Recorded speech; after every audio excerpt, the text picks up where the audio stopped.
Good morning, Unleashed Lund loyalists. Thanks for tuning in live each weekday at 8 a.m. on YouTube, Instagram, and X. Remember, please like and subscribe and listen where you get your podcasts. Be on the lookout for Lund loyalists perks by joining the club. And if you really want your comments read during the show, you can use supers and stickers. Now, as close to on time as he gets, here's Johnny.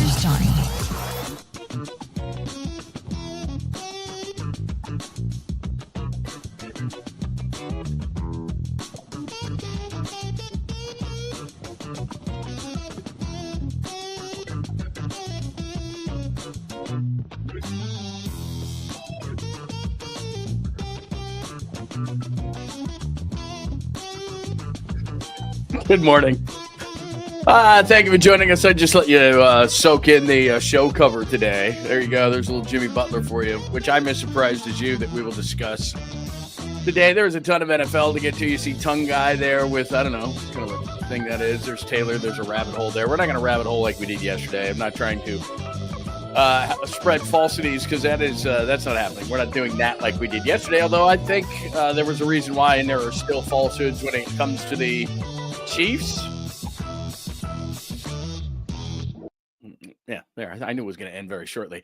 Thank you so much for joining us. Is it today Hump Day?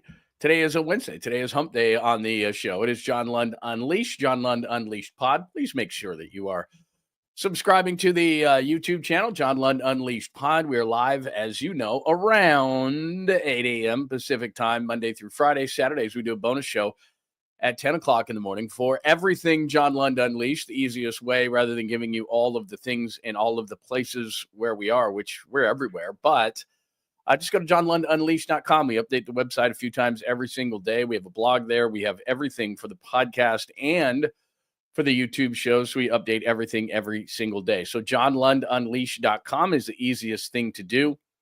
We are also, in addition to being on YouTube, where we would like you to subscribe, like, and all those kind of things. Please make sure that you do those things. Also be a part of the show. If you become a Lund loyalist, we will make it worth your while, including gear and other things. We will do chats and all sorts of different things. So we will definitely make it worth your while. Make sure if you want to be read on the show today that you can do supers or stickers or any of those kind of things. And if you have great stuff to say, you know me, I will make sure that I put them up there. Anyway, we'll do roll call in just 1 second, but it is great to have you. Also, if you are new to the show, I was talking to some friends after the show yesterday, and they were talking about you do this and you do that. They love the chalkboard. One of my friends was saying, well, could you tell us where you are on the chalkboard? Like, could you flash where you are? Because sometimes I come in the middle of the show and I don't know where you are. And I said, well, I don't know where I am either. A lot of times I go back and forth on it, depending on what I need to do. So I guess I could try. So we'll try to make it a little bit more in order, but you know me, a little ADD popping in. But also, in addition to YouTube, please welcome our friends watching on X at John Lund Radio, also watching on Instagram, where you can get the chat going on Instagram as well, at John Lund Radio. Same thing. I'm looking right now onto the Instagram chat. So we got people jumping in there as well. So thank you so much, no matter how you're watching, maybe you're listening,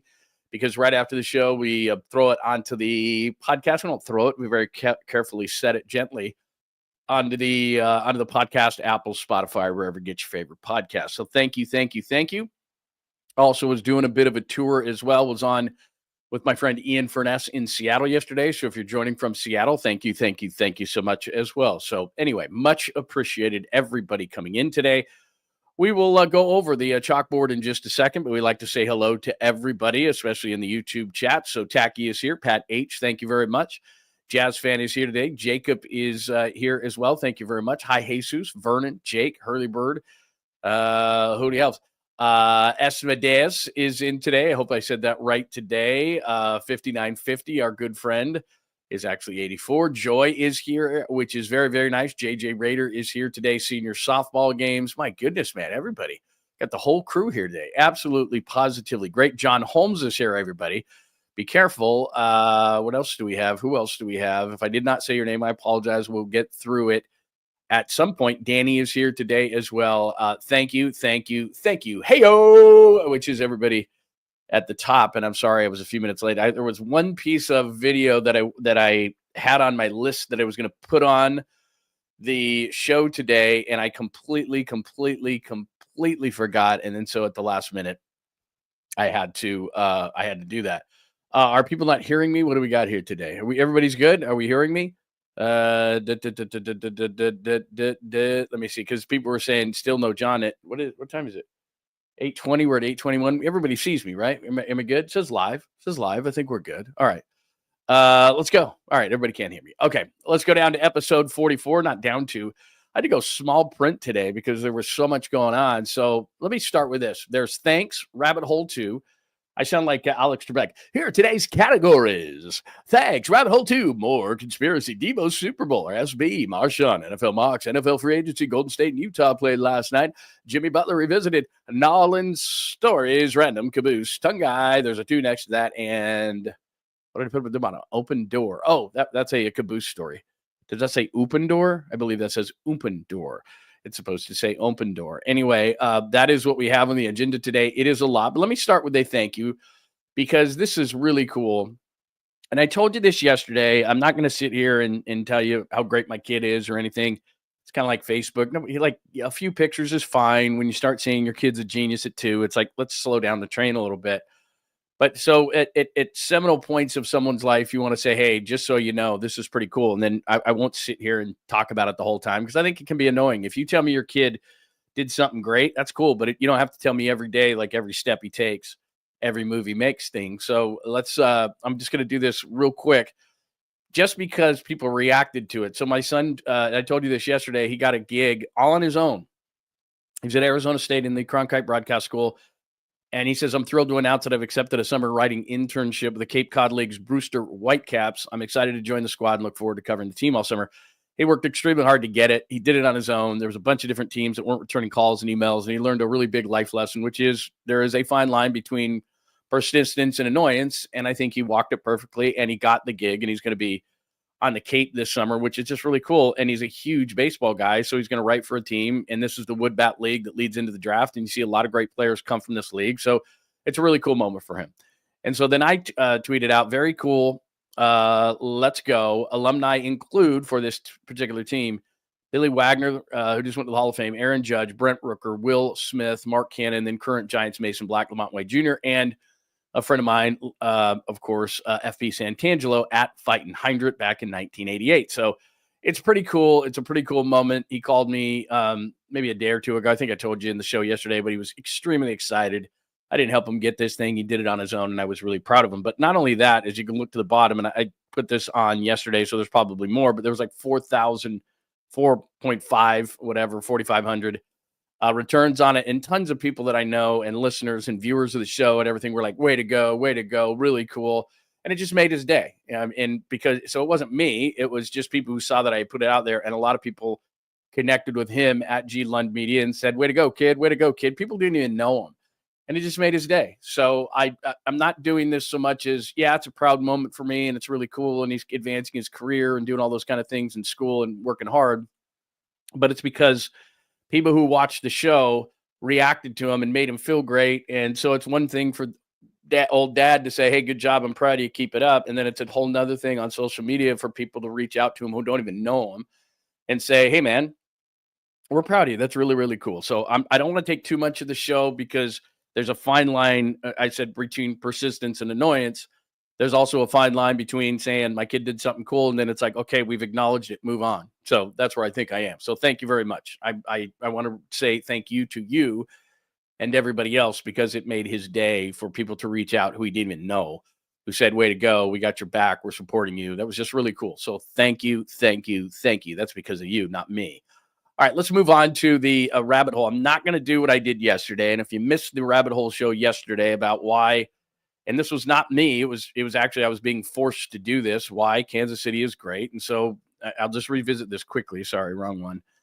I'll just revisit this quickly where a guy among many, many people hit me up with this yesterday. Are we watched the same game? And he was talking about the AFC Championship game and basically saying that the refs stole the game and the fourth down and all that. So, yesterday, if you watched the show, I went through a bunch of plays on the all 22 in hopefully not a boring fashion to just say, look, there were 40 plays that the Buffalo Bills could have made and didn't make.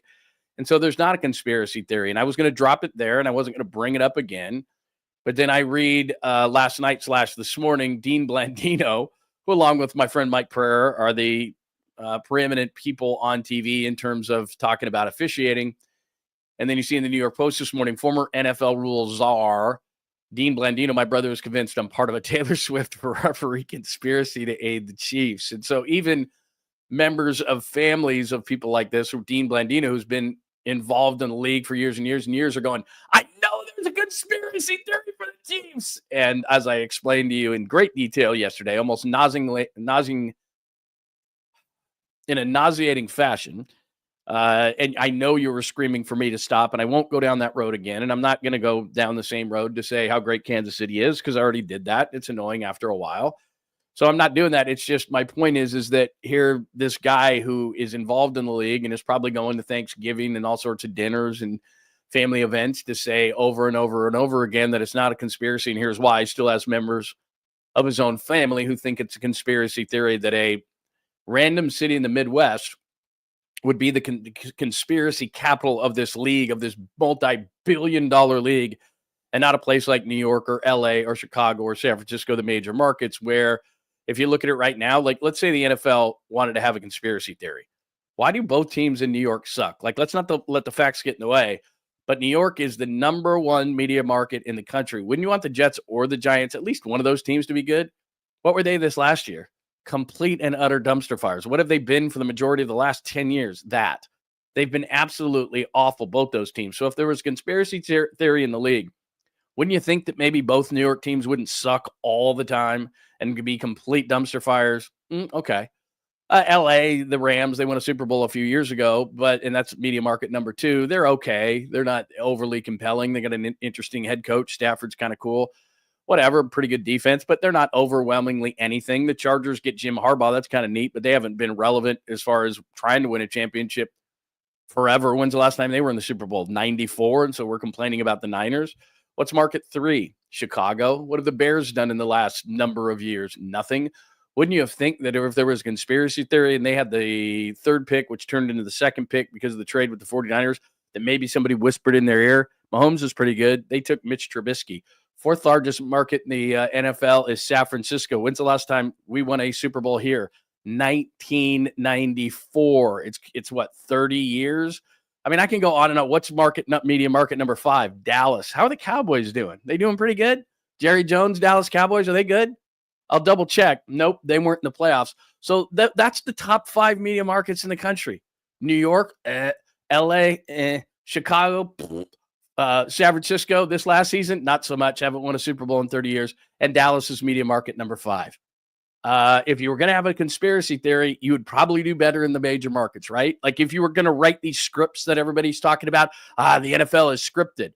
If the NFL was scripted, why are the top 5 markets, the biggest media markets, the most money, the biggest corporate sponsors, wouldn't you want those markets to be okay? Oh, just okay. I mean, maybe one of the New York teams being relevant. Maybe, I don't know, not have Daniel Jones as their quarterback or Drew Lock or, hey, it's Tommy DeVito.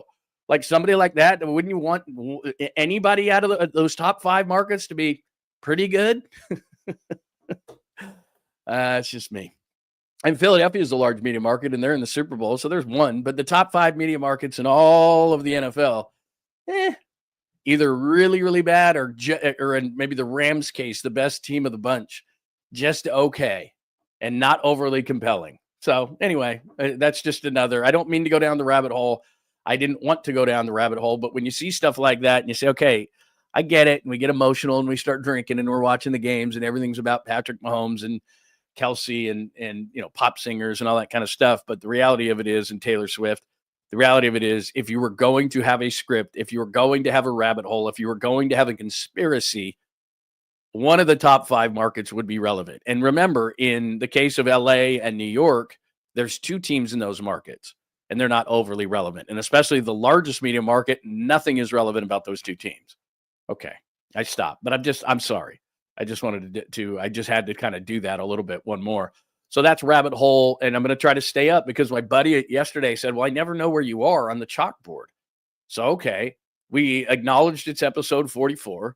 I said thank you for your reaction to George getting his summer internship. More conspiracy is what I just went over, and rabbit hole. We're done with that. Debo's pretty funny. Let's do this. Let me play the Debo, and then I'll get out to some of the comments. And by the way, you can always hit us up on the comment line on YouTube. I'm watching the comments too, stream down on Instagram and X as well. And remember, you can always go to johnlundunleashed.com. All right, let me play this from Debo. This was pretty funny. I think he's on with Roma Dunze, and then Debo also has a young lady that kind of controls his podcast, and so she's on there as well. But here's Debo when asked who he wanted to win Super Bowl 59. Man, they were just running straight race routes, and then start to show front. As you can see, they just been dogs all year long. For us, kind of recap of the Bills and the Chiefs game. It's just like every time Pat Mahomes caught them in man-to-man, they were just running straight race routes. And then, you're going to get picked. So I was just like, when are they, going to pop out in zone, this, that, and the third? But it never happened. But you always got to tip your head off to the Chiefs for sure, always finding a way to win. So we got the Chiefs and the Eagles. I got love-hate for both. But, I got all love for my brother, A.J. Brown over there. So I definitely want to see him win. I definitely don't want to see Mahomes get the third one. I mean, don't you think as he's kind of thinking as he's saying that, aren't we all kind of in the exact same boat that Debo's saying? Because he's got a friend in A.J. Brown. A.J. Brown went to Mississippi, and all those guys were in the SEC at the same time. DK Metcalf and A.J. Brown and all those really good receivers in Debo, South Carolina. And they're kind of friends, but he's still going back and forth because I think he's like 49ers fans. I don't like Philadelphia fans. I mean, anybody who went back and either attended or covered those games back in Philadelphia, those fans are not pleasant. That's an unpleasant place to go when Brock got hurt and all those memories. So it's not like, and you're competing with them in the NFC. And I got news for you. Next year, you're going to be competing with Philadelphia. They're not going anywhere. Philadelphia's got a ton of young talent. We know that. So you're going to be competing with Philadelphia. So this Super Bowl is one of those things where you might, and this is where I am, and you tell me if I'm wrong here, and I could be, but everybody's different. So this isn't math. This isn't a one answer equation. This is more something like when you sit on your couch, you'll decide. I was thinking about this morning before the show. So yeah, I don't want Kansas City to win. I don't want Patrick Mahomes to win. I don't want Taylor Swift to win. I've kind of had it. We've talked about this before, just like teams had it with the Warriors when they were winning too much. You get to a point where it's like, okay, when Kansas City won their first, obviously when it's against the Niners, you weren't real happy about it. But everybody else around the country was like, well, they haven't won a Super Bowl in forever. It was kind of cool. Was it 45 or whatever the years were? But then we don't want you to win too much. We want you to win to a certain extent, but we don't want you to win too much. But then I'm looking at the Eagles and I'm saying, well, I'm not an Eagles guy. I don't like their fan base. I sure as hell don't like their coach, Nick Sirianni. So when I start weighing it back and forth, it is not as simple as, because everybody's got their own reasons.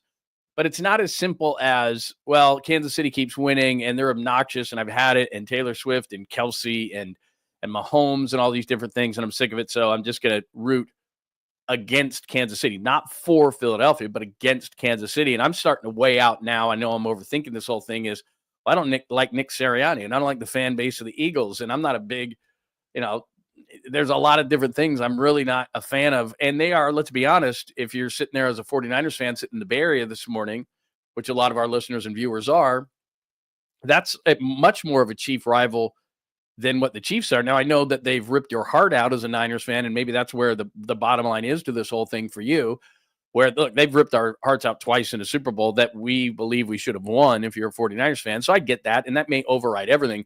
But this is not an easy Super Bowl to say, I definitely will. Because I do think that when I sit down on my couch to watch, I know it's a root against, not root for situation, but I don't know that I can root against Chiefs for Eagles kind of a situation. I'm not an Eagles guy. So we'll see, because it really is the emotion right when you sit down. You can think one thing, but then when you sit down and you go, ugh, Eagles, obnoxious Nick Sirianni, it's going to be tough for me either way. So I'm going to go out and hear what people have to say. And then we're going to get into, this is going to be really cool, I believe. We'll play the Marshawn video for you in just a second, because that's how we have the order, and that's where we are if you're just tuning in. I'm going to do a better job of keeping you abreast of what we're doing here and where we are in the chalkboard, because I was told that yesterday by a friend. Would you tell us where you are in the chalkboard? Am I going to jump around the chalkboard? After that, we'll do some NFL mocks and NFL free agency, and not just any mock, not any free agency fits. because I tell you this all the time. It's about fit. It's about connection. It's about who knows who. It's about who has coached who. And rather than just randomly go out, I'm going to try to put some education behind this. Rather than randomly go out and say, I want this guy or draft this guy or this guy will fit or that guy will fit. Let's try to think like an NFL team thinks, and to try to give us a better idea of maybe what direction the 49ers or your team will go. All right, let me go back. Let me go through the stuff here. Let's see. Should, could, would. It's a little congratulations for my son. Thank you very much. All Eagles, F the Chiefs. And again, here's what's great about this conversation. There is no right or wrong answer. Everybody is individual in the way that they're thinking, and I completely respect that fact. If I say, it's hard to root for you're just saying F it, they've ripped out our heart twice, I totally get it. Totally get it. So just saying, like, it's not like there's a right or a wrong answer here. It's just kind of how you feel. See, there's Jesus saying, I'd rather see the Chiefs win. Now, I think if I'm going to speak for the fan, and as I always say, that's a dangerous proposition for me. But just before looking at anything, even though I've looked at a couple, but before looking at the majority of the responses, I'm going to say that it's 80-20 Eagles for Eagles. 80-20 or 80-20. This is a more apt way to put it. 80-20 against Kansas City in this room. That's what I think, but I could be wrong. So you let me know. F Philly, go Chiefs. There's another one. Philly fan doesn't deserve a Lombardi, reluctantly rooting for KC. This is interesting because, like I said, I thought it was going to be 80-20. We're early into this, but that's interesting. Debo isn't very good at hosting a podcast. I have I think I've told you this story before on Debo, but I'll tell it just one more time. And I don't dislike Debo. He's a unique individual when it comes to dealing with the media. Certain guys, like I think George Kittle won the Nice Guy Media Award, often does. I do scratch my head sometimes, having done this for many, many years. It's really easy to appease us. A couple of things here, a couple of things there, and then we kind of get off your back and we leave you alone. Buster Posey was an interesting guy in that Buster, if you turn the mics off and you turn the cameras off, Buster was a really, really and this will make sense. This will all pull back to Debo and the NFL, I swear. We're not going off on a tangent about baseball here. But Buster Posey was a really, really cool guy, and he would laugh and tell jokes, and he was really funny. You could see that in the Toyota commercials and so forth. But he didn't want to show us that from a media standpoint, because if you're too nice, if you give us too much, if you're too much George Kittle, then we constantly run towards your locker or space, and some guys don't want that. And so they could be that nice guy and that guy that gives you all these different funny quotes and everything like Kittle, but Kittle likes it. Certain guys don't mind it, but they don't want to be that guy that's your go-to, because then they've got all this work to do and all these, especially as a catcher, like you got to talk to pitchers and watch this and do that. And you just got a lot on your plate. And it's like, I don't want to be go-to guy in the locker room too. So, or the clubhouse. So, even though he was great behind the scenes, he just didn't want to be that guy. As far as Debo is concerned, he's strange because you always like to know what you're going to get. So in other words, I'll go way back to when I was covering the Portland Trailblazers in the early 2000s, and Rasheed Wallace would only talk to African-American reporters. He would color in his Jerry West. It was a black sock because they were black and red. He would take the white of the Jerry West, and he would take a Sharpie and he would color it in black. And so one of the local newspapers, it was called the Oregonian, they had to assign an African-American reporter because Rasheed Wallace wouldn't talk to any white reporters, which is his whatever. You could do whatever he wanted. It was just, so my point in saying that is not to say that Rasheed Wallace is a bad guy. He is what he is. I'm not having an opinion on it. All I'm simply saying is that when it came to Rasheed Wallace, you knew. I didn't even go over to Rasheed Wallace's locker. I had never done anything to Rasheed Wallace. I was a young reporter. We had never really spoken, other than maybe I was in a scrum holding a microphone, but I just knew Rasheed Wallace wasn't going to talk to me. So I didn't waste my time going over to Rasheed Wallace. There were certain guys who were go-tos who were hilarious, and you knew you could get a quote from. Everybody's in a scrum needing something. A TV guy needs a quick, funny quote. A radio guy maybe needs a 2-minute clip.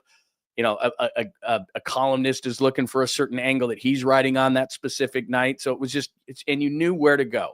So whether it was covering, like I said, the Blazers, the Jazz, the Detroit Lions, the San Francisco 49ers, the Dallas Cowboys, any of these teams that I've covered throughout the years, there were certain guys in the clubhouse or the locker room that you knew that, okay, depending on what I need tonight here, this is the guy that I'm going to go to. And these are the guys that really aren't going to give me anything. And that's fine. Everybody's got a different personality. When it came to Debo, and the only reason I'm on this tangent is because 59/84 said, Debo's not very good at his podcast.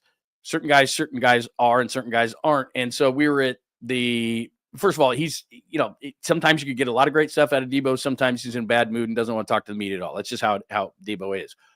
But we were down in LA at the Super Bowl. It was it was Bengals Rams Super Bowl. So what is that, 4 or 5 years ago, whatever the case may be, when 𝐃𝐨𝐧'𝐭 dropped I know. So we go down to he's on Radio Row, which is now Media Row at the Super Bowl. And usually what happens is that these guys, and it's hard, and what we do is we call it the car wash. These guys have probably been on by the time they see us, depending if we get them late in the day, early in the day. So we started, obviously we had back in the day with Pop and I, we would start at 10 o'clock in the morning. And if we got guys that, right at 10 o'clock in the morning or whatever, maybe up till noon, they were fresh and good. By the time it was like 4 or 5 o'clock, and these guys get paid a lot of money to do this. They go on, they talk for 10 minutes about, sports or football or whatever their thing is. And then there's hey, that Old Spice that you got going right now is a great deodorant. For 60 seconds, they talk about Old Spice, and they got an Old Spice t-shirt on. And so, sometimes you get them early and they're fresh and they're great. And sometimes it's their last interview of the day. And you're like, oh my God, like Ryan Leaf, we had in Indianapolis, and he was drug Ryan Leaf, and he couldn't even make any sense. He was stumbling through things. I'm looking at the handler for each person and going, hey, you got to get him off the air. So it just would depend a lot of times when you would get a guy of how good they were. Some guys could just do it all day long and they were great. Other guys, it was like, you could tell they were at the end of their rope. They had done 25 shows and they were like, I'm done here. So we got Debo somewhere in the middle. But what happens is that if you see that it's a hometown broadcast, whether it be TV, radio, whatever the case may be, they usually perk up, especially when you're doing the show with Papa, because they know Greg. They know that, this is kind of a hometown sanctuary. We're not going to ask silly, stupid questions. We're going to have a little bit of fun. We know you. We're not going to ask you the basic stuff. And so they pep up. And I've told you this before, Alden Smith, Kaepernick, all these different guys who we had on through many, many, many years, Eddie DeBartolo, Jed York, like at all these different Super Bowls, maybe 15 that we did, you would do all these different interviews. Some of them were like, oh, geez. But a lot of them, when you got the hometown guys, it was just a lot of fun. It was more fun than most. So Debo in LA kind of stumbles through it. He's kind of giving us the short word answers. He's not really giving us a lot. He's staring at the microphone and staring down. And it just wasn't a good day to have Debo on. I'm not ripping Debo. I'm just saying it was just, having talked to him a lot of times, it was just like, okay, we're not going to get the good Debo. That's fine. Maybe he's at the end of his rope. The only reason I bring up Old Spice is because he did have an Old Spice t-shirt on. I asked his handler later, I said, well, what time did Debo get here? He said he started doing these interviews at about 8 o'clock in the morning. I think we got him at about 1 p.m. So he's about 5 hours into this. So I get it. that Debo's not in the best of mood. It's after 5 hours. And so he's in a crummy mood. The only thing that got me of that day was that there was a guy who was a handler of another personality or of another guest that was going around to all the shows. And he had popped away from his guest for a minute, who was sitting at the table next to us doing his interview with another radio or TV station. And he had a really cool custom-made sweatshirt on that said Debo Knows, kind of like Bo Knows, like a Bo Jackson thing. And it said Debo Knows. And it was black, and he had a silver Sharpie. And as Debo got up from our table to go to his next interview, his handler grabbed him and said, hey, Debo, we're going to the next one. The guy just said, hey, Debo, sorry to bother you, real quick. And he could see the sweatshirt. Guy's a big fan. Guy goes, yeah, I'm a big fan. He said, can you sign my sweatshirt? Debo looked at him like in a disgusting manner, like, how dare you approach me? And went, chuckled, and walked off. And so I thought that was kind of a crummy thing to do. But again, it's not because I don't like Debo. That's not what I'm saying. What I'm saying is that you just catch people at certain times, and you just don't know whether a guy is going to be in a good mood, bad mood. I don't know what happened. I don't know what he ate for breakfast. I don't know if he got, in a disagreement with his wife or girlfriend. You just don't know. But on that particular day, it just was not it was just not a good day. So I felt bad. I felt so bad for that guy. But anyway, that's how I told the story. All right, let's get to, we were at Debo SB, which is his Debo Super Bowl predictions. I meant to play this yesterday, but there was just too much going on between tongue guy, between the food that we talked about, between conspiracy theories that I had to try to correct, but probably didn't work, rabbit holes, all that. We never got to this, but this is pretty funny. So Pete Carroll gets hired by the Raiders, of course, and he does his press conference. And I don't think anybody realized that in the back of the room, because everybody seemed confused by this. You might have seen it. where Marshawn Lynch is in the back of the room and he yells Raiders, and everyone's like, who in the hell is that? And even Pete Carroll doesn't know that it's Marshawn Lynch. Here you go. Fans come from. Oh, there we go. Fans come from. We do want to fill our stadium up with our guys. I know that we have a good draw for people from out of town. There you go. There you go. That's what I'm talking about. See, like, Pete's like, who let the fan in? People in the media are looking back like, what's going on? It's Marshawn Lynch sitting in the back of the room. How did you not know? And then, they showed it a little bit later. And anyway, so Pete's completely confused. He's showing his age at 73. Like, yeah, there we go. Now, on what he said there, which is kind of an interesting thing, because I don't know if you've been to Allegiant Stadium, it's exactly what we thought, which was, when you went into, because I worked for the Raiders for years, when you went into the Coliseum, you knew what was going to happen. There was fights around, and they made it much better. But I did pre and post game for the Raiders, and pregame was on a big stage in the middle of Raiderville, and you got to look to the left and the right. And I mean, other teams, they feared going into that place. They feared going into that place, and it was at times very nasty. I remember a Patriots game after after the whole situation there, and it was not happy. It was not good that they were there. There was a Jets game I remember back in the Darren McFadden days, and it was nasty. And you just had this fear. And now you go to Las Vegas, and as Pete Carroll said, they're hoping to get some people into their place that's wearing silver and black. And the thing that I noticed, I've been probably 3 or 4 games, 2 49ers games, and then of course covering the Super Bowl last year. And it couldn't be more different than the Coliseum if you haven't been there. The first time I went there, I wasn't sure which door, so I go around to the back where the media is, and it just so happens that as you're passing this area to get to the media area, which is in kind of southwest corner of the stadium, there's a drop-off area, and it's purely limousines and high-end and high rollers and stuff like that, and they're going to that. So there's not really a black hole there. It's kind of ish, but not even near what it was in Oakland. But the other side is, I'm sure is a nightclub. And so there's a specific entrance for that nightclub, and that's where all the limos and everything like that. And these people get out, and it's like 3 or 4 girls in really high boots and really short skirts, and then like an old guy, who's obviously flipping the bill for the whole thing. And it's total Vegas. It's like a nightclub in Vegas in the middle of the day. And I just stood there for like a couple of minutes and watched the whole thing. It's nothing like I've seen at any NFL stadium, and having done this for many, many years, it's just like nothing you've ever seen. So Pete Carroll can say that he hopes to get, real NFL fans in there and real Raiders fans in there. And maybe at some point, if they ever win, which I highly doubt, although I think Pete Carroll's a decent choice there, but they're not going to, even if they win at a really high level, if you're, let's just say for the sake of conversation, because Philly's playing in the Super Bowl, their fans are going to fly across the country, go to Vegas for a big weekend, and then they're going to go to the game. And it's right there. If you stay at any of those, South End hotels, there's a walkway right to the hotel. It's the easiest thing you could ever do. And it's always going to be, for the Raiders, at best, like a 50-50 proposition. It's going to be a road game. It's just because all the other fans, given how tickets are sold nowadays, all these other fans, and if you have season tickets to the Raiders, for example, and you have some of these hardcore fan bases coming in, you can get 3, 4, 5, 10 times your face value for these, because they want to come across the country and go to Vegas. And as we talk about all the time, not only are games monopoly money, so any game that you go to in professional or even college sports nowadays is kind of like monopoly money. You're just throwing it around. If you combine that with a weekend in Vegas, that's the ultimate monopoly money. So we're going to pay whatever for the tickets. We're going to spend a bunch of money on food and gambling and drinking. Like, we're just going like this. It's just all like crazy.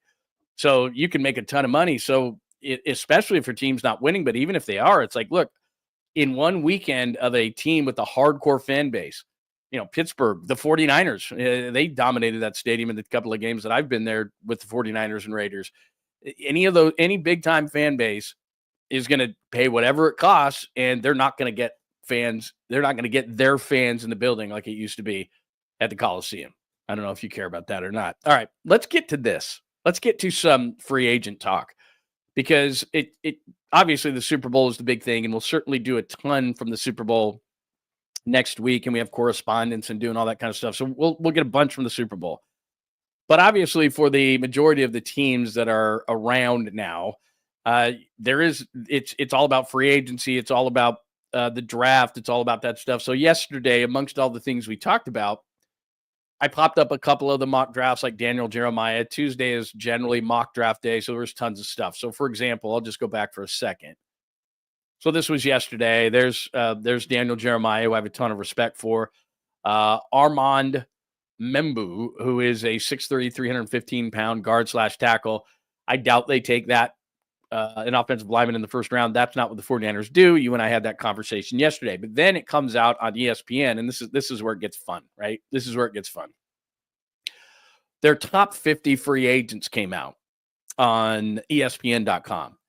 And I'm going to go through a few of these because what do we know that the 49ers need? Well, they need offensive linemen, specifically interior offensive linemen, guard, center. Banks is going to leave left guard. I would really like it if they replace Brendel at center, which I think they're going to do.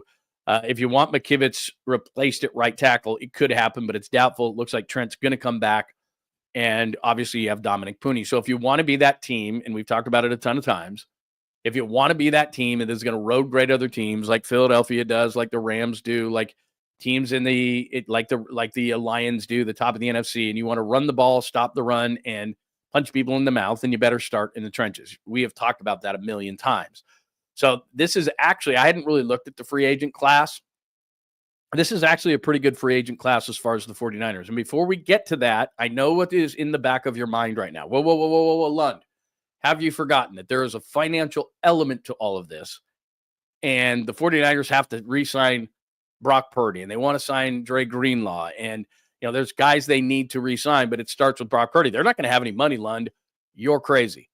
Okay, a couple of things that have happened, and the 49ers do as good of a job as anybody does in manipulating and massaging the salary cap, which is a fluid instrument.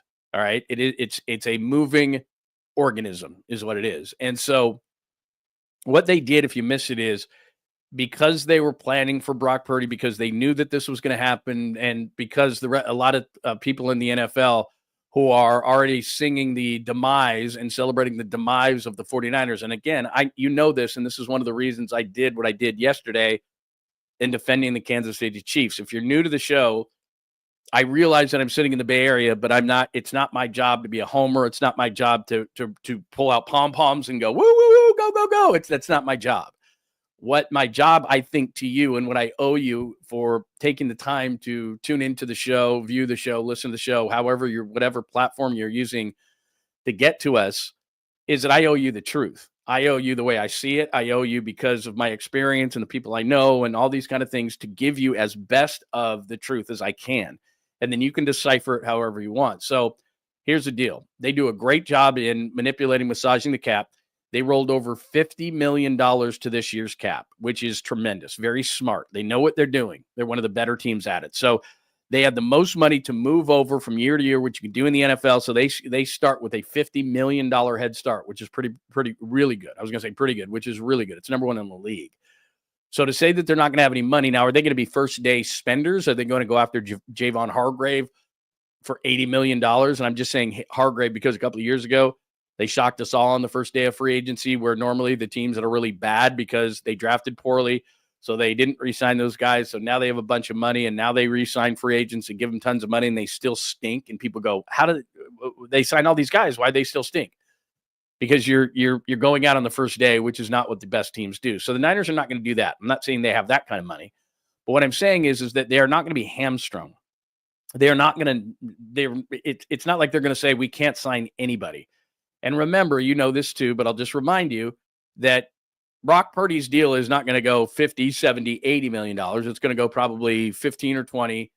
Then it's going to go 25. Then it's going to go 30. And as the cap continues to rise, yeah, there's going to be a number in there that's going to make you choke by the third or fourth year of about $70 million. And you're going to go, but also keep in mind, if you watch the show on a regular basis, that 7 years ago, Jimmy Garoppolo was the highest paid quarterback in the league at $25 million.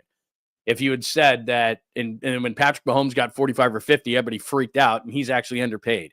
So it moves so fast, especially in the quarterback front, that when he does actually get that number, and that cap number hits the 49ers, And you're going to see it. You're going to want to vomit and go, how are we possibly ever going to sign anybody or keep anybody? Or it's just not going to be that way because the way that the cap moves. So I don't want to give too much of a back lesson because you're like, yeah. The finances, we hate that part.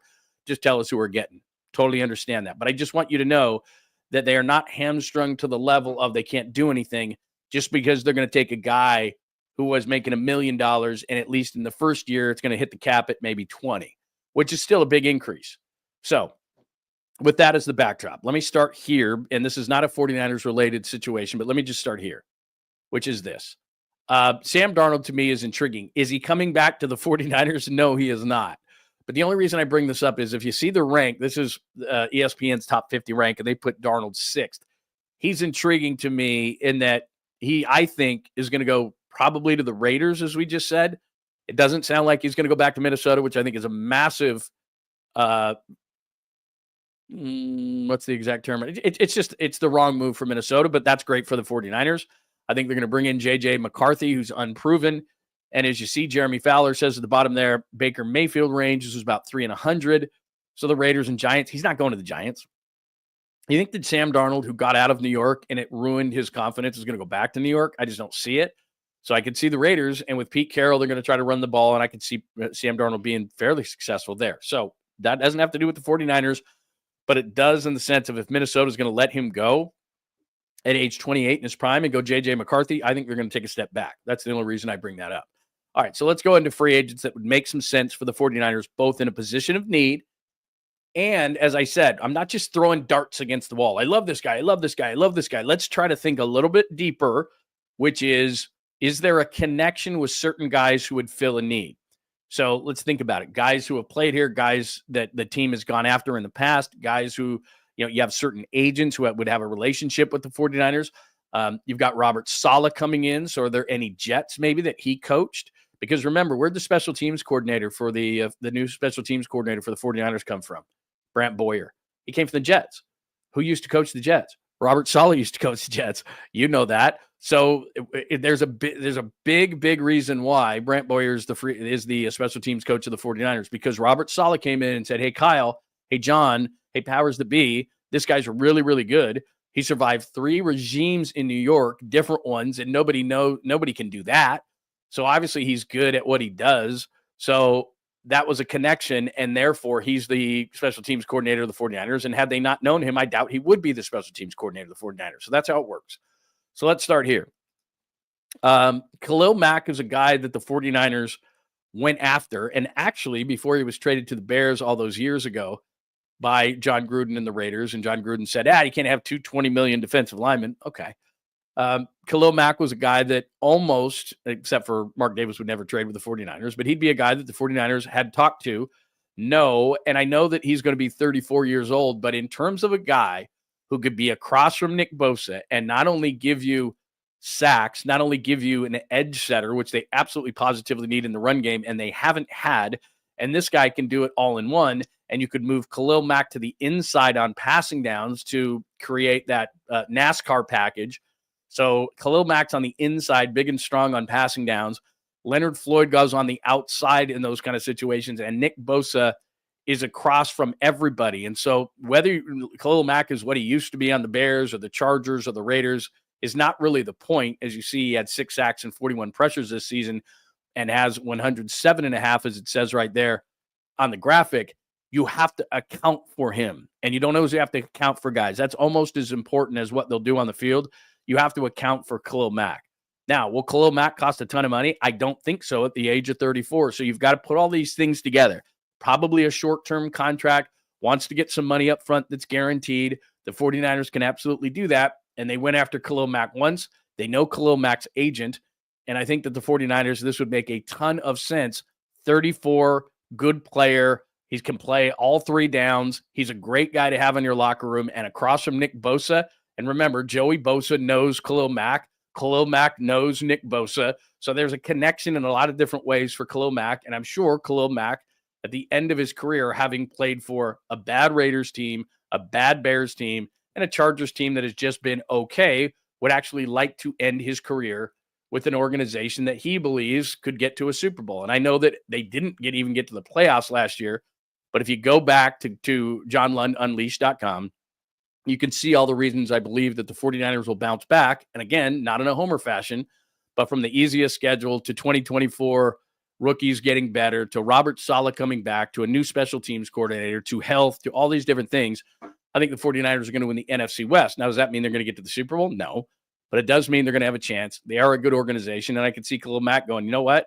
I wouldn't mind going there. So there's one guy, and it makes a lot of sense. Now, this is a guy that a lot of people have talked about, and his dad played for the 49ers, played at Stanford, grew up in the Bay Area. Again, I'm putting connections together, not just throwing darts up against the wall, and they need a center.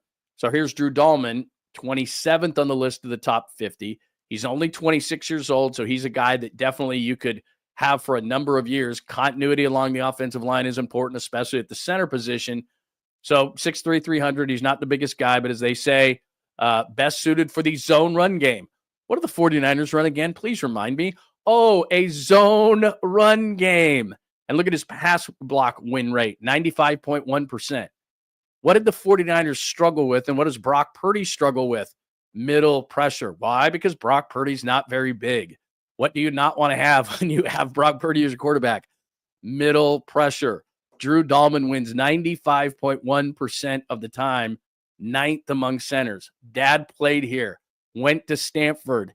Ding, ding, ding, ding, ding. Talibodi's won, Johnny. Hopefully a contract, and it says right there, Lloyd Cushenberry's 4-year, $50 million with the Titans in 2024. That doesn't seem like an outrageous contract. They say at the bottom, Chicago needs help. New England needs help. I get it, and they're going to have more money. They're those bad teams that have money, especially New England. With Drew Dalman, went to Stanford, knows the Niners. Dad played here. Would he want to come home? There's a connection there. Niners need a center, need one that wins in the passing game and is a zone scheme center. A lot of connections to Drew Dalman. So that makes sense. See where we're going here? Now, this next one I'm going to give you, and give me your thoughts on all these, by the way. I'll stop in the middle of this. I'll stop after this next one and get your thoughts on all this stuff in the comment line. This next one is a complete flyer. But there is, as I said, none of these guys that I will pop up today will have no connection whatsoever, because that's what it's about. It's about connection. Now, this guy washed out as a tackle in New York, and he played 1 year in Philadelphia. He is massive. He's only 26 years old, 2020 top 10 pick, 6'7", 363. So maybe he doesn't have the movement skills that they would need at guard for this offense. But if you get Dalman, you still need a left guard because Banks is leaving. He cashed in 1 year with the Eagles. As it says, physical tools, framework, blah, blah, blah, blah, blah, entering his prime, 26. Where did he play before the Eagles? Played for the Jets. Robert Saleh coached the Jets. Now, maybe Robert Saleh thinks that Mekhi Becton stinks. I don't know that part. Maybe he does. But at 6'7", 363, they took him out of Virginia back years ago, so he obviously has some skill. They moved him into guard. The Eagles mashed you to death. They had some running back named Saquon Barkley that had a pretty good year and at times ran behind this guy. So, again, there's a connection there. Don't know if he would have the movement skills that they would need in the zone scheme to have Mekhi Becton, but he absolutely crushes guys. And the bonus for Becton is at the age of 26. He was drafted as a tackle, and the 49ers like to have some flexibility among their offensive linemen. Could he play guard? Could he play right tackle? Given his size, could he get better, or would he go back out there and stink like he did with the Jets? So this one maybe doesn't make sense. But again, Robert Saleh coached the Jets. And if Saleh thinks highly of the guy and he had a good year, only 1 year, I don't think he would be absolutely positively expensive. And 26 is a nice age because maybe you assign him to a long-term deal and he turns into something. All right, I'm going to go for a few more here in just a second. Do people like this kind of stuff? I always thought that they did. I always think that people like speculating about free agents, draft, and all that kind of stuff. So you can tell me if I'm 100% wrong on this stuff. Hey, there's Rosemarie. I don't know that I've seen Rosemarie before, but it is absolutely positively great to have you here. Thank you. The bomb. Look at that right there. Thank you, people. That makes my day, to be honest with you. Doesn't Brock need short offensive linemen? That's a good point. Becton 6'7", and he's playing inside. Now, if he's playing outside, that's not a problem, but that's a great point. And I'm not saying these guys are perfect, and I think that both you and I have established on the show that most free agents have flaws, right? Most free agents have flaws. old, injured, ineffective, whatever the case may be. There is not a perfect free agent. So even the guys that I'm going to sit here and say, hey, maybe these guys fit, maybe there's a connection here, they're not perfect. No free agent is perfect. Even I'll give you a great example. When Drew Brees left the Chargers because they decided that Rivers was going to be the guy, he originally went to Miami, and then they looked at his rotator cuff there and said, nope, we're not going to sign him. Went to the Saints. The rest is history. So even a guy like Drew Brees, who's going to the Hall of Fame, who, if he hit the free agent market in his prime, which he did, I think it was 26, 25, something like that, when the Chargers let him go, he had that injury, and they had already drafted Rivers, and they didn't think Brees could be the guy. He had a major injury, as great as he was. So you're never is too strong of a word, but a lot of times you're just not going to get the free agent that is perfect. There is always something wrong of why a team didn't re-sign him. So you bring up a great point on Becton. And of the group that I'm probably going to show you, Becton might be the shakiest, but there is a connection with Saleh, which is why I brought it up. So hopefully that makes sense. That's a great question. I don't know how you get Giannis. I don't think Giannis is coming here, and I know that we've had that for a long time, the Giannis conversation. I will get to Jimmy Butler in a moment. By the way, if you're just joining the show, I've been told I've got to do a better job in keeping everyone aware of where we are on the chalkboard. So again, we're past the rabbit hole. We're past the conspiracy. We're past Debo. We're past Marshawn. We didn't really do NFL mocks, even though I have a few more of those. We are at NFL FA, NFL free agency. That's where we are, just to keep everybody up to date. See, there you go. Dahlman is the guy they need. I think that's somebody they're going to target. Maybe I know something. No, I don't. I don't know anything about that. I haven't talked to anybody yet about anything. Yeah, you're 100% right, JJ Raider. Mac had 6 games. I remember it in Denver, if I'm not mistaken. It's the most dominant performance I think I've seen. I think they won that game, 12-6, 12-10 in that range. And it was just like, what? Are you kidding me? Ridiculous. All right, let's see. Would love to. Oh, McMillan, you're talking about the wide receiver out of Arizona. Yeah, I love that kid. Well, weird. I can guarantee you this, law of awe. I can guarantee you this, that there's going to be a guy that's sitting there going, how the hell did he get to 11? Take that guy. So maybe it could be McMillan, the big receiver out of Arizona. Maybe somebody trades up to get him if that's on the clock. Believe me, the Niners are always a team that is going to trade down. And while I sit here and I say of all the mocks, and I think I said it yesterday, that they're not going to take an offensive lineman, or especially an interior offensive lineman, if they were to trade back a couple of times, then they could do that. I do think if we were going to talk draft, and we might as well for a second, defensive line, there's a lot of good interior defensive linemen that would fit, especially where the Niners are going to be in this draft. And I do believe that the Niners are going to look very, very hard at guys like Walter Nolan out of Mississippi, or Harmon, the kid out of Oregon, or Kenneth Grant, the kid out of Michigan. I mean, Mason Graham is not going to fall that far. But again, if a Mason Graham, for example, was the guy who slipped through the cracks, they might even move up to get him. They need interior defensive line help. But we'll get into it. So let's go back. All right, I checked on the people real quick. Let me go back to what we're talking about. So I went through Mac, I went through Dahlman, I went through Becton.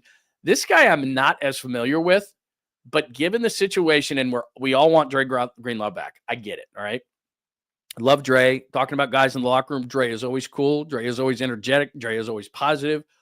From what I've heard, it is more likely now that because Robert Saleh is the defensive coordinator of the 49ers, that Dre Greenlaw comes back. I've also heard that Dre is more realistic and understanding that because he played so little last year, that he's probably going to have to do a make good contract for 1 year. He's coming to that reality, even though he doesn't really want to do that. So I'm just telling you what the latest is. Could things change? Yes, they could. But let me give you a name that I'm sure Robert Saleh likes. He's from the Jets. Jermaine Sherwood.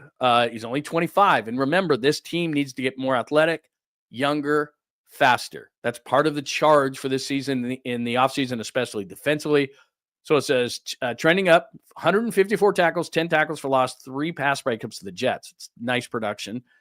Downhill with speed. 49ers need more speed on defense. Can play downhill with speed. Pursuing the edges. Coverage upside too. That sounds like a Niners linebacker right out of Central Casting.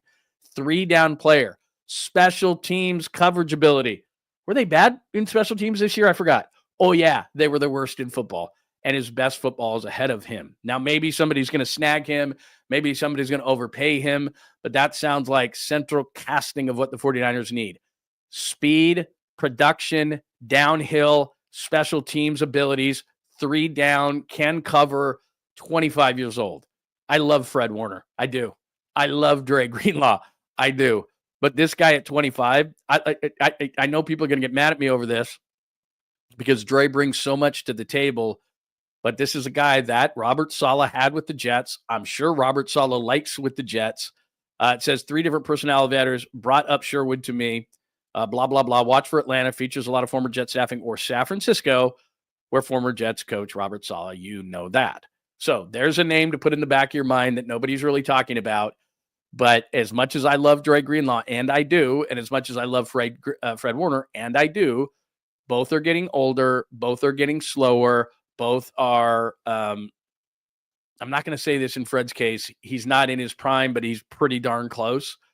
But they need speed on defense. They need youth on defense. They need a jolt on defense. And if he can give you a little special teams, that's a bonus. Now, could he get priced out of the range for the 49ers?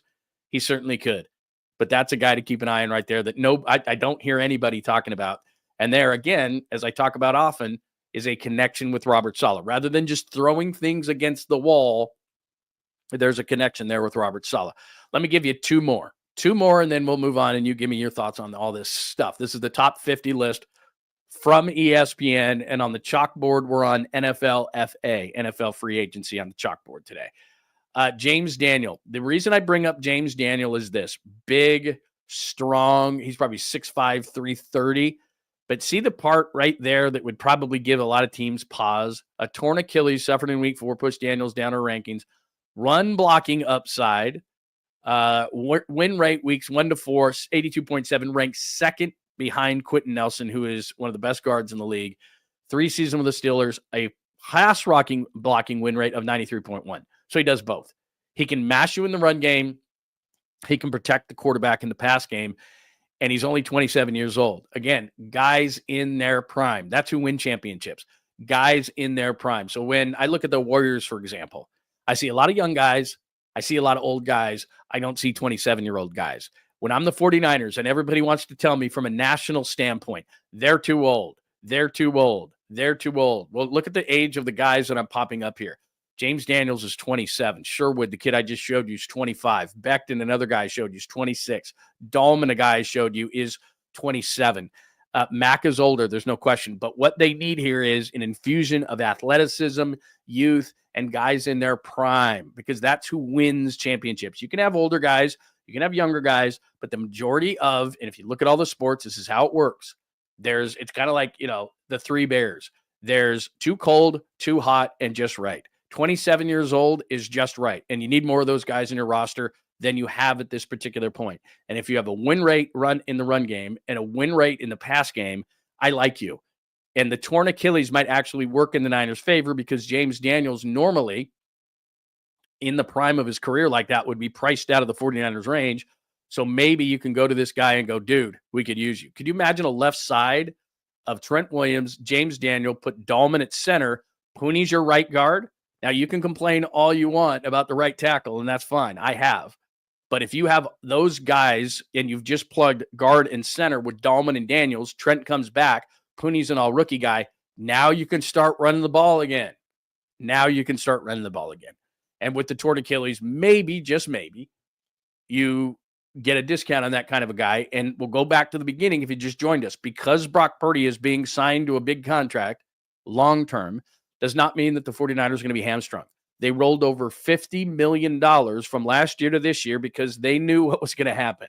And they didn't want to just say, we're giving all this money to Brock and we're not going to be able to participate in free agency. And none of the guys that I've shown you, maybe outside of Mack, who wants one last payday, so maybe that's not going to fit. But Dahlman's not going to cost a ton. Beckman's not going to cost a ton. Sherwood maybe, because we just saw from the ESPN graphic that there's a lot of people who mentioned his name, but he would be a hell of a fit, and he knows Robert Saleh and would like to play in this system. And then Daniels. Now, are they going to get all those guys? No. And you can rank who you would like out of that group. And again, I'll just flash this real quick. Mack makes sense. Dahlman's got a connection, need a center. Becton is probably my shakiest one, but again, he played in New York and he knows, or Saleh knows him. this guy I'd absolutely love. And I'm sorry, you're probably going to get mad at me. If it was down to Sherwood and Dre Greenlaw, I'd probably take Sherwood. Fast, 25, going into the prime of his career, has special teams abilities. He knows solid system. This guy would be a major, major player for the 49ers and help that defense. And then a guy like Daniels, who's an absolute mauler and when healthy, really, really good, and is 27 years old, might have to do coming off an Achilles, which is the worst injury in sports, maybe a short-term deal, which would be nice. So anyway, those are some of the names that I saw on the top 50 list that would combine a need with a connection to the 49ers. And I don't mean to keep saying this, but to go out and throw a bunch of stuff against the wall when you say to yourself, well, there's no real connection. Now, can you have no connection and still sign with said team? Sure, you can. You can make a connection. You can connect with a certain agent. I got to go back and look at whose agent, but a lot of times what it is who's the agent? Have you had success with that agent? So I got to go back and look at some of those things as well. But there is a scheme fit when it comes to Dahlman and a connection. There is a scheme fit and a connection when it comes to the Sherwood kid. You know, all these different things that you look at, there are connections there. And I think that when it comes to all the guys that I just showed you, there is a need and there is a connection. And in most cases outside of Mac, it's a prime of career kind of a player, a 26, 27, 28, even in the Sherwood case, 25-year-old kid, which I can tell you for a fact that is part of the goal for the 49ers in this offseason, to get younger, to get more athletic, especially defensively, to get more players in the prime of their career. Because as good as Trent Williams is, he's 37. And as good as a guy like McCaffrey is, he's at that certain age when it comes to running backs. And when it comes to Warner, when it comes to Greenlaw, when it comes to those guys, they're great. They're really good players. When it comes to Leonard Floyd, but they're not in the prime of their career like the 49ers want. And logic tells you, as I tell you all the time, you've got to have more of those guys. There's a certain checklist when it comes to winning a championship. And part of the checklist is how many guys on your roster are playing in the prime of their career. And more times than not, if you look at it, and I don't care, it can be baseball, it can be basketball, it can be football. You've got to have those guys who are playing in the prime of their career. It's a combination of the stew or of the, of the recipe, as we showed you the recipe, that wonderful recipe yesterday of cheese, macaroni and cheese and sausage. Ugh, I think I vomited later after the show. Anyway, let me go in before I move to Golden State and Utah and Jimmy Butler and all that kind of stuff, as we are an hour into the show. Thank you very much for joining us and hanging out.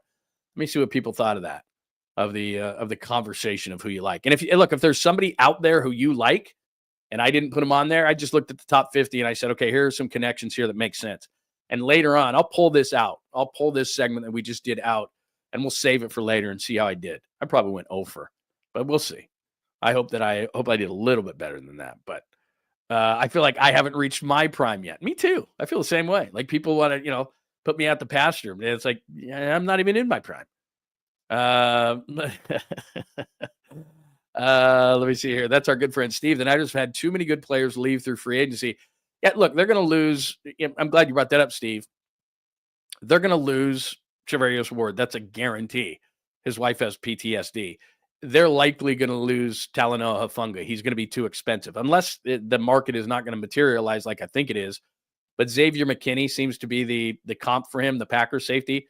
He got a 4-year, $69 million contract. They can't afford that, especially because they have Mustafa to plug in there. Mustafa is that downhill safety, which Hufanga is. That's going to be him, and Jair Brown's the other one. So I don't think they're going to spend money there. Dre Greenlaw, even if he wants to play ball, I looked at a guy like Sherwood right there at 25. If their contracts are going to be similar, the 49ers have shown that they love guys, but the one thing they cannot tolerate is injuries. And they loved Eric Armstead. Eric Armstead was the Walter Payton Man of the Year for this team for like 3 or 4 straight years. They love Eric Armstead personally. He's up in Sacramento. He's from Northern California. He does tons of things for the organization, things that you don't even know about. And they wanted to keep him, but they just couldn't. And that's what it comes down to. And this organization is much more Bill Walsh than they are Al Davis, keeping guys around. They let Buckner go after a Super Bowl. They understand, Jimmy Garoppolo, they didn't hate Jimmy Garoppolo, but they got tired of him being injured. So I like Dre Greenlaw. I think Greenlaw is understands the realization that he needs to sign a 1-year make good deal.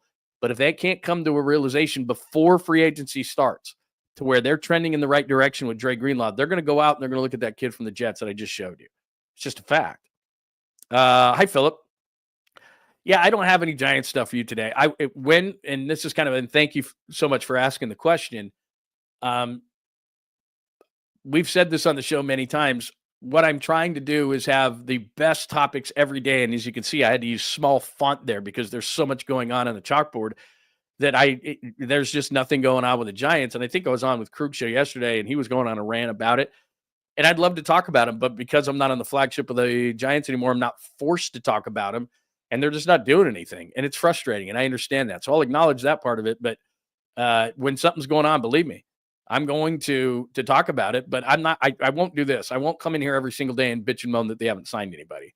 If they're relevant, I'll talk about them. And that's what's kind of great about this forum that we're on now is we're not really beholden to talk about anything, but anything that's great. That's what we try to do is do the best things every single day. Let's see. Oh, this is a great point. Hi, Jazz fan. The Eagles went after Georgia Bulldogs. 49ers should go after all of the Ohio State guys. There's going to be a ton of them. There's at least 3 offensive linemen that will be drafted into the league this year. Both of those running backs are great.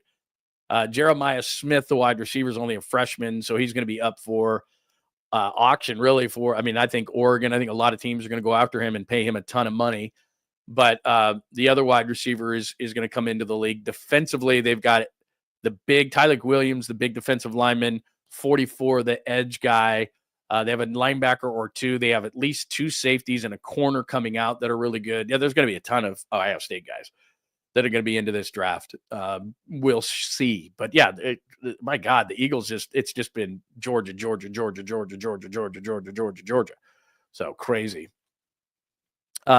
Steve saying, what on Dre Greenlaw? What is that? Why would Dre Greenlaw come? Because Saleh is here. Why wouldn't he go to the Texans reunite? Plus he'd be close to home. I never stood that logic. Yeah, they possibly need him. The Texans would have to want him. They've got a couple of linebackers. Of course, Al Shire is there. He's a former 49er. They got the linebacker out of Alabama, Tolo, who's a good linebacker as well. It comes down to what Dre Greenlaw wants financially. And I understand being close to home. I've said this a million times. I don't know what home situations are for everybody. Some people want to go home. Some people don't. I don't think it's an accurate read just because someone's from somewhere that they want to go back home. I think it is much more of an accurate read, and agents help in this way, to go to a place that A, somebody, B, more importantly, actually, I should flip those. A, the system works for you. So in other words, offensively or defensively, like an offensive lineman, for example. The reason I brought up Drew Dalman is he's a zone scheme center. He's not going to go to a power scheme. It's just not going to, that's just not what he's going to do. So it makes sense. His dad played here. He went to Stanford. They know him. He was around the organization. Boom, boom, boom, boom, boom. And he's of a prime age. So that makes a whole lot of sense. Then, and it's not just, okay, Drew Dalman wants to come home. Now, maybe that's part of the equation when the other 3 or 4 things are in place, but I don't know that that's necessarily the case. Now, having said that, Dre Greenlaw could sign with the Texans, and he knows DeMeco Ryans.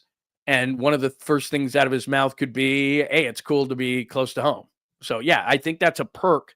But as we found out with Aaron Judge and many other people, maybe home isn't that great. And it doesn't mean it's bad. It's just maybe Aaron Judge said, my home is in New York now. And I like going home to see my parents in Northern California, and I don't want to combine both of them. We just don't know. And a lot of times we look at hometown on some person and we think, well, obviously they want to go home. That's not always the case. For me, I'm to the age where it's like, I don't know, I'm kind of a gypsy. I don't know where's my home? Where does it say I'm from? What's my hometown?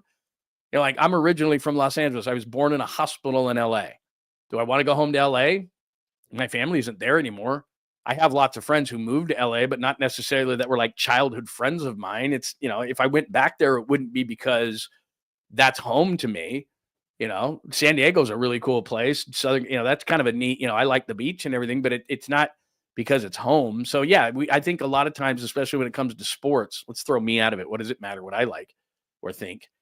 But in terms of being home, for some guys, yeah, it's a major thing. My mom is still there, this, that, or the other. For other people, it's like, it's not, yeah, it does say that, but it's not really home. don't know why I just went on that tangent, but I did. I always think it's kind of an overrated. I think it's a perk for a lot of people, but I don't think it's number one on the list for a lot of people, if that makes sense. Unless, look, there's your mom and she wants to come home. There can be exceptions to every rule, clearly. So there you go. All right, NFL free agency. Anything else on free agency? Is somebody? I'm sorry that just popped up there. I'm extremely jealous of your pizza for lunch. What kind of pizza do you have, please? I would just like to know. We can go on a tangent because it says right there random, and random, which is 1, 2, 3, 4 from the bottom, that always works. So wherever I put random in the pecking order of the chalkboard, we do random 24/7, 365 around here. All right, that'll do us for free agency for now, right? We've got plenty of time to talk about it all off season. All right, let's get to Golden State and Utah. I watched some of that game last night.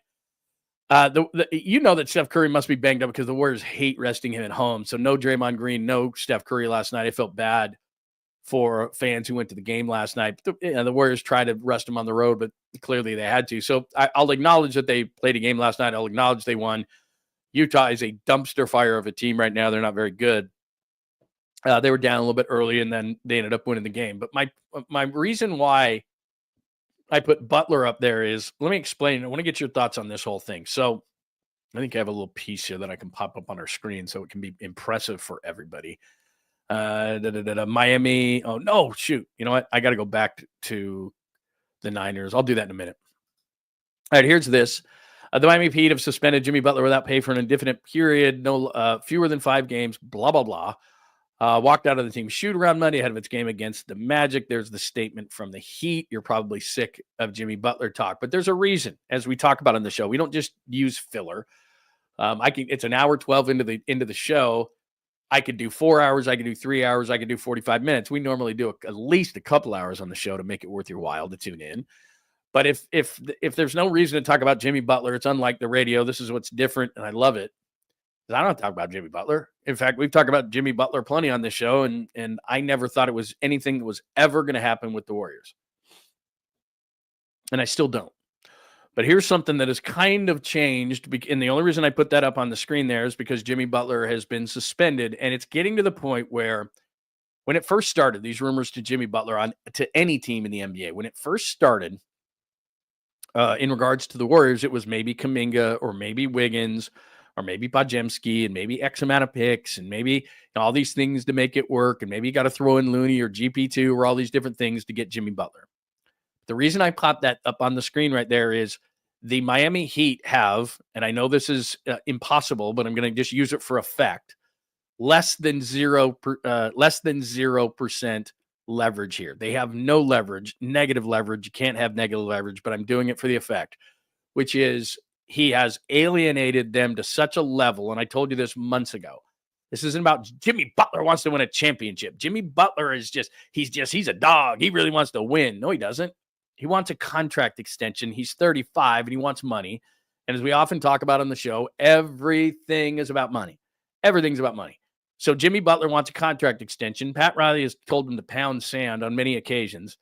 And Pat Riley's just going to keep spending him, and keep doing this because he tried to play nice. He tried to keep his leverage. Remember months ago when this all first started and Butler said he wanted to be traded, and Pat Riley came out and said, we're not trading Jimmy Butler.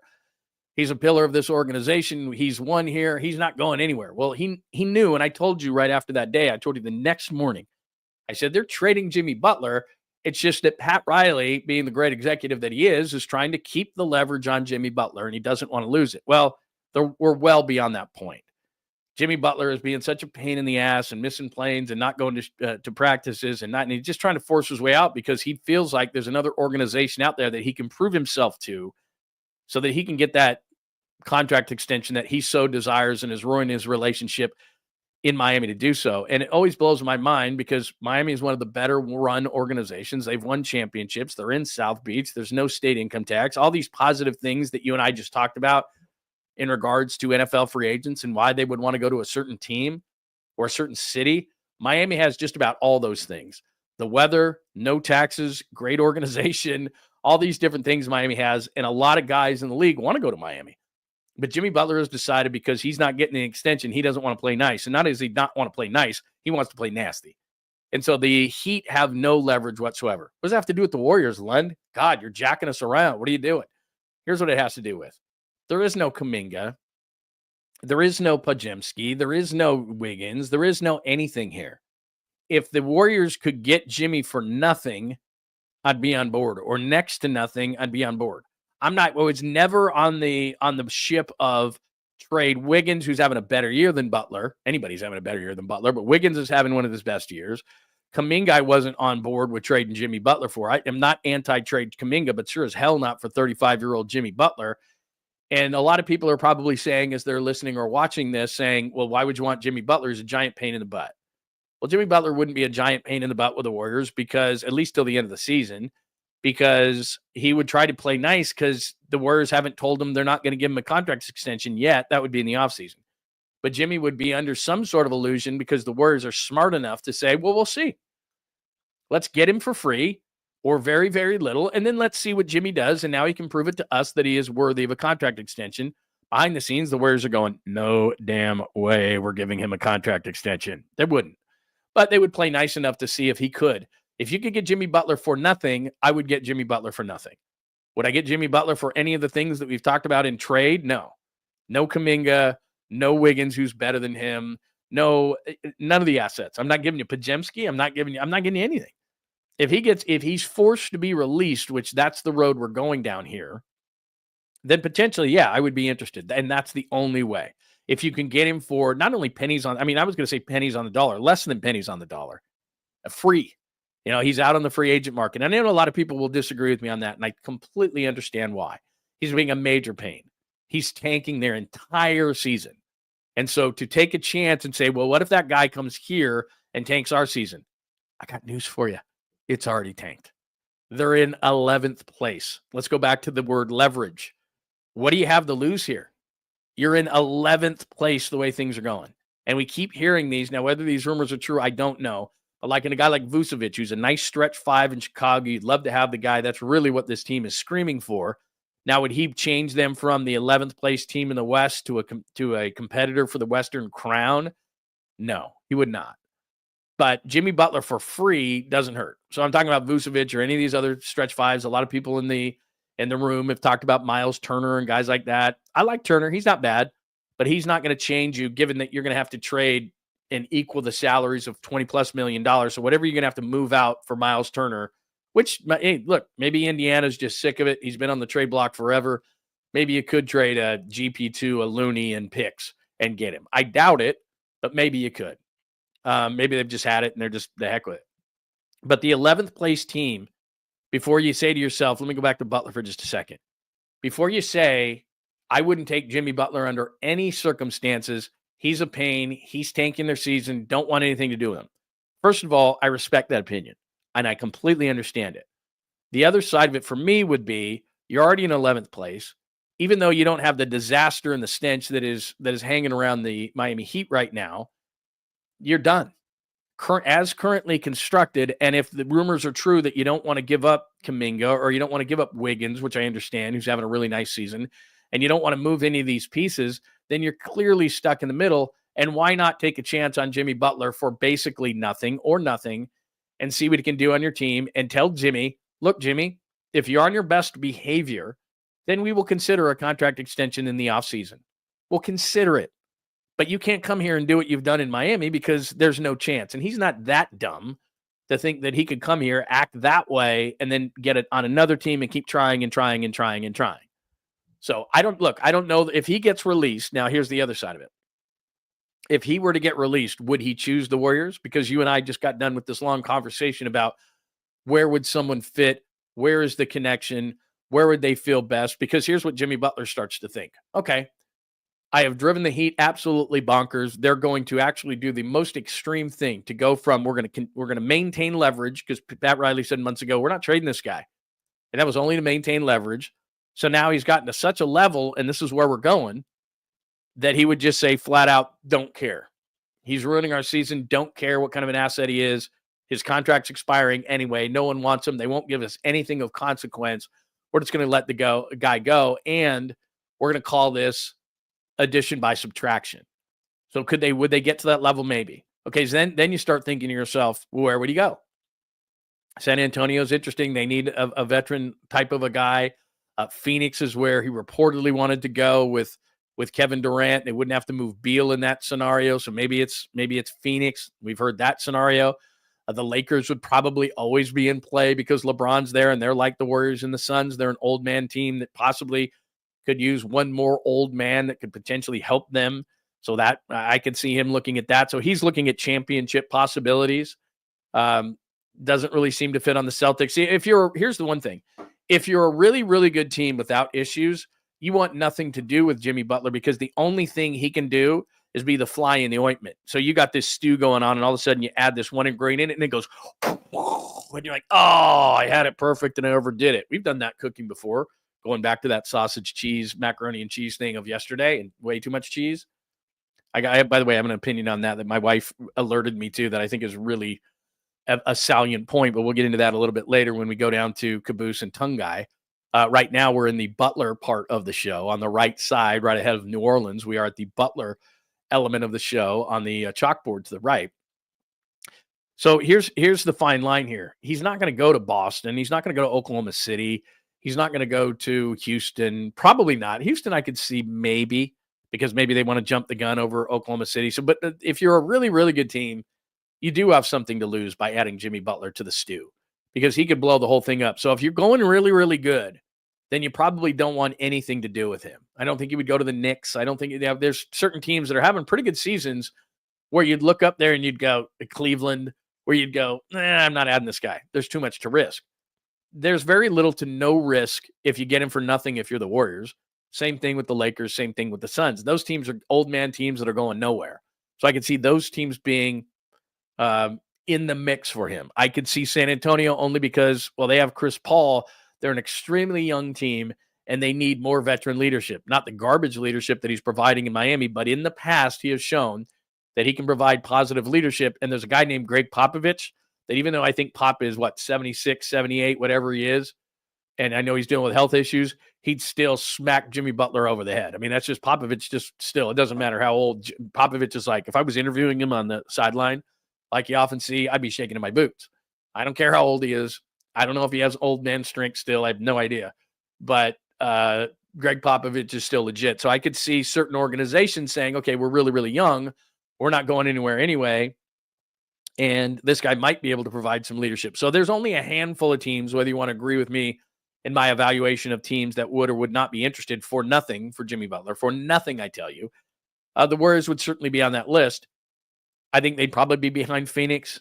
I think they'd probably be behind LA, but they would probably be in the mix. I don't know what the connection is. I don't know what Steph Curry's relationship, for example, is with him. I don't know what Draymond Green's relationship is, because that's what it would be, is guys like that would have to talk to Jimmy Butler and say, you're not going to come here and pull this crap that you're pulling in Miami, right? We're boys. We're friends. So I don't know that they have that kind of relationship. I don't know what LeBron has. But we have heard that Jimmy Butler likes Kevin Durant and the Suns and wanted to get to the Suns should they make a trade for him. Suns aren't trading for him. Nobody's trading for him. They're all just going to sit there and go, look, Miami, if you want to tank your entire season and hang on to this guy in the hope that you can get a couple of second-round picks or the hope that you can get a young player or hope that those days are gone. Miami has no leverage. And so teams are just sitting back going, look, this is the last year of his contract. If you want to release him in the name of addition by subtraction, then teams are going to listen. Then teams are going to say, okay, we'll pick him up for nothing. But if you're trying to scrap for something at the last moment and say, hey, we'll take a couple of second-round picks, I don't know that a team is even going to do that, because you do have to make salaries match. You can't just say, okay, well, it's just Butler. Once he's released, then it's fair game. But as of, if you're going to make a trade, then there has to be some sort of a financial match, and I just don't think teams are going to do that. I think teams are going to say, we know you're going to release him. We'll play a game of chicken here. We know you're going to release him. So would you be interested for nothing?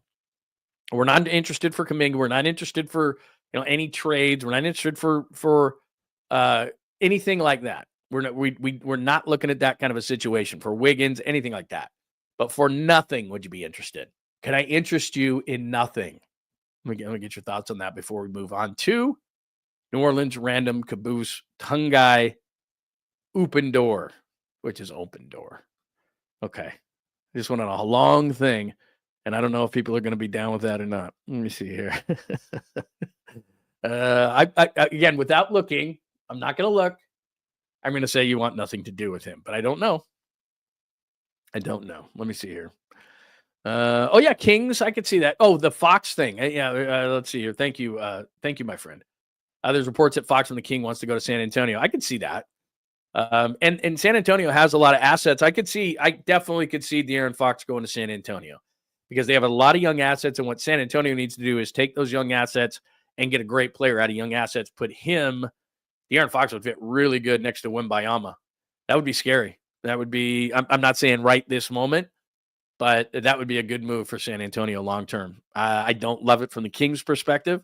I don't know what went wrong and soured. I know a lot of fans are soured on him.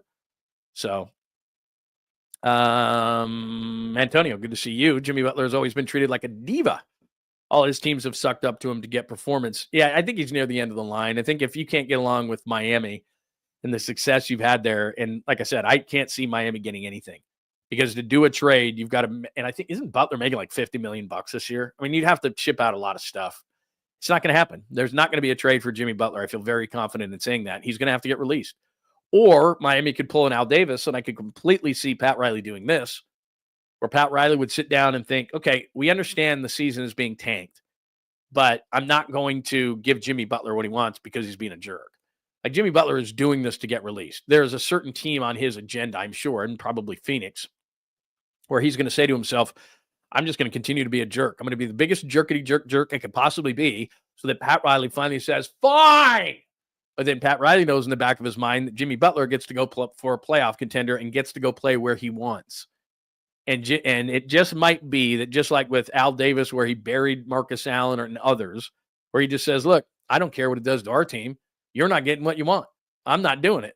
I'm that bullheaded to tank our team this season just so you don't get what you want. And Pat Riley's one of the few guys, because Pat Riley's not going anywhere. He's not getting fired. So Pat Riley has enough equity built up in the closet in Miami where he could say, I'll tank this whole damn season. I don't care. And I'm not getting fired because of it. Now, if you're an executive who's on edge there and you don't think that you're going to survive the next year, you're not doing that. You can't tank Jimmy Butler. You're going to let him go, regardless of what it means from a personal standpoint. So there's my Butler thing. It went a little bit longer than I thought it was going to go. I didn't think we were going to go that long, but coming from Miami, I ain't going nowhere near snow. Yeah, Phoenix is. Yeah, I can see what you're saying though. But I don't think he minds. I mean, he was with Chicago. He was with a number of different teams. He was with Philly. I don't think he cares about that kind of stuff. I think he just wants to get what he wants. I think he wants to get to Phoenix. Maybe here. I don't know. I would, like I said, I would have to look at what the relationship, as we often talk about, is with Steph and Dre, because those are the guys that would convince him to either come here or not, right? That would be the two guys. He's not coming here for Jonathan Kuminga. He's not coming, and I don't mean in a trade. I'm saying, oh yeah, Kuminga's on that team. I know that guy. He's coming for Steph and Dre because if he knows them. He's going to Phoenix because of Kevin Durant. He's going to, whatever, Team X because he knows somebody there and he's comfortable there. That's why he would do it. Lots of pizza talk right now. Lots of pizza talk going on right now. I think I'm going to go get a slice. I think I'm going to go get a slice right after the show. I'm starving. Not that matters to anybody. All right. We're at the New Orleans side, and I told you that I'm not going to tell a ton of New Orleans stories this week. I've covered 3 Super Bowls in New Orleans. I covered a national championship, football national championship there, and was there on New Year's Eve. A number of other times covering things. I told you the story about being so hungover in my hotel room that right next to the Superdome that I actually called in when I was working for ESPN, and I was supposed to be at the game covering NCAA tournament games, but I couldn't. I had completely eaten and drank everything out of the hotel not a courtesy bar because you have to pay for it because I was so hungover, and I'm thinking I got to get over there, but I didn't. 4:52 left in the first half. Utah's taking on Miami of Ohio. 𝐬𝐮𝐬𝐫𝐞 has 42 points. Andre Miller 24, and the Utes lead Miami of Ohio 61-58 with 4:22 left in the second half. From the Superdome, but actually at the hotel across the street because I'm so hungover. John Lund for ESPN Radio. I mean, that's what it's like. I didn't say that part, but I'm simply saying that I was supposed to be in the arena doing those kind of things, was paid to do those things 20 years ago, and was such a dolt when I was younger that I couldn't even walk into the Superdome because I was so hungover. So I do have a ton of New Orleans stories. I'm going to save a lot of them for next week. Let me think if I can think of one short one. I've told that. I've told a lot of different ones. The best, because he's going to come on Friday. Did I mention that? Because I think we're dotting I's and crossing T's, because Papa's going to come in on Friday, on the show on Friday, and we've spent a couple of New Orleans Super Bowls there. One of the funniest, not funniest, but one of the most fun stories was we were walking back to the hotel, and this was probably, 4:30, 5 o'clock in the morning, and the light of day is definitely coming up. And you probably know Chris Townsend. So Chris Townsend and I are walking, and then all of a sudden, Greg is kind of, he might have been 10 yards behind us, 15 yards behind us. And all of a sudden I look back as we're maybe 10 minutes from the hotel. We're probably a 25-minute walk. And so we're maybe halfway through the walk. And I look behind me, and these two women are chatting up Greg. And Greg is a really smart guy, but I do think that he didn't realize that these women had just come off a job. And I don't mean that in a construction worker kind of a way. So they're talking with him, walking with him, and Chris and I are looking back at it, and we're going, let's walk a little faster because I know what's going to happen here. And Greg's just talking and walking, and just, he's not really thinking of anything, just like, hey, how's it going? Like they almost came out of the bushes. And so he's walking, they're carrying their shoes. And all of a sudden we get to the hotel room, and I'm not kidding you, like out of a movie, no joke. This Cadillac comes from around the corner, and you know where I'm going. This Cadillac comes from around the corner as we're going upstairs into the hotel room, and the girls stop, and the three of us walk into the hotel room, and a guy jumps out of the Cadillac and says, excuse me, gentlemen, excuse me. And we're like, yeah. And he goes, these ladies just gave you their time. That's going to cost you. And I mean, it's less than 10 minutes of a walk, less than 10 minutes. And we're like, for what? And we knew, but like, for what? And they're like, well, their time is money, and you just walked with them for 10 minutes. And so that'll cost you. And I don't even remember the amount of money that the guy said. It was ridiculous. And we're like, they were walking with us. I mean, it's a free sidewalk. They came up to us, and they were walking with us. It wasn't, we didn't do anything. We were just walking to our hotel room, chatting them up, and we're going into our hotel room. Like anybody could walk up to you in the street and walk and talk with you. There was no solicitation involved. There was no come on up. There was nothing. There was none of that. They were just talking, and we were walking to our hotel room, and they were getting this gentleman, and then another gentleman came out, and they weren't very happy, and they weren't leaving until they got a few bucks. And so they got a few bucks, and we walked into our hotel room, and that was the night. So my son is going to New Orleans, as I've told you, and I've warned him of these things, that nothing is free. Life is not free. Walking with certain people at 4:30 in the morning who just got off another job, whose hair is messy, and they're walking with their high heels, that's a sign. That's a sign, and it's going to cost you. That 10-minute walk is going to cost you about $200. So I'm just saying, even if your intentions were pure, even if you didn't, nothing happened, even if nothing was going to happen, I saw that long, I turned around and I went, let's walk faster. Anyway, that's one of the milder stories. Believe me, that's maybe the mildest of the mild stories that happened in New Orleans. We have a ton. Yeah, I was extorted. I was hustled. See, you people get the gig. Life lessons with Lund. That's what it is. Look I love this. That was one of the milder stories. And I have, like I said, in my career, probably, again, we stayed for Super Bowl 47, 10 days. Imagine the amount of stories. National championship game, New Year's Eve. I was there for 10 days for that. Was at the casino, which was at 𝐸Z's in downtown New Orleans. Was there a lot of times. A lot of good stories out of that. I've probably spent covering games in New Orleans between Super Bowls, Final Fours, just NCAA games, bowl games, probably 6-7 weeks there. And I have a tremendous story of where I did a show one time from the Bourbon Cowboy. I have a lot of stuff, but we have all of next week to do that. So I have New Orleans. I'm going to keep New Orleans on the board through the Super Bowl, just because there are so many great stories. And I know that on Friday, when Greg joins us on the show, at least he's scheduled to, that he and I have maybe 2 or 3 or 5 stories that we're going to tell just on that day alone. And I think most of them are legal. So I'll give you more. I'm just I'm letting them out a little at a time, because I can't give you all the stories. I probably have 30 that are worthy of air. I think 30 that are worthy of air. And here's what's great about this particular forum, stage, whatever you want to call it. We could talk about it in every way. Like normally what I would do on the radio, depending on the story, because we got lots of them from after hours, especially in New Orleans, but it was like, okay, how can I tell this story and get around the FCC? And again, I'm not trying to sit here and offend people or anything like that. It's funny. I was talking about this with a friend of mine yesterday because I was on a friend of mine's show in Seattle at KJR in Seattle. And he was saying, well, can't you just sit there and cuss now and say whatever you want and all this kind of stuff? And I said, yeah, I could. I could say a lot of things, whatever I wanted. I could say it in a flashy way. I could F-bomb. I could do this. I could do that. After doing it a certain way for 30 years. So, I kind of think it's fun that way. So I don't want to just come on here and F-bomb and cuss and say everything and let every cat, because I guess I could. But I always found it to be fun and challenging to do it in a way that was still, I just saw cauliflower pizza. Don't you dare bring that into this room. But anyway, I digress.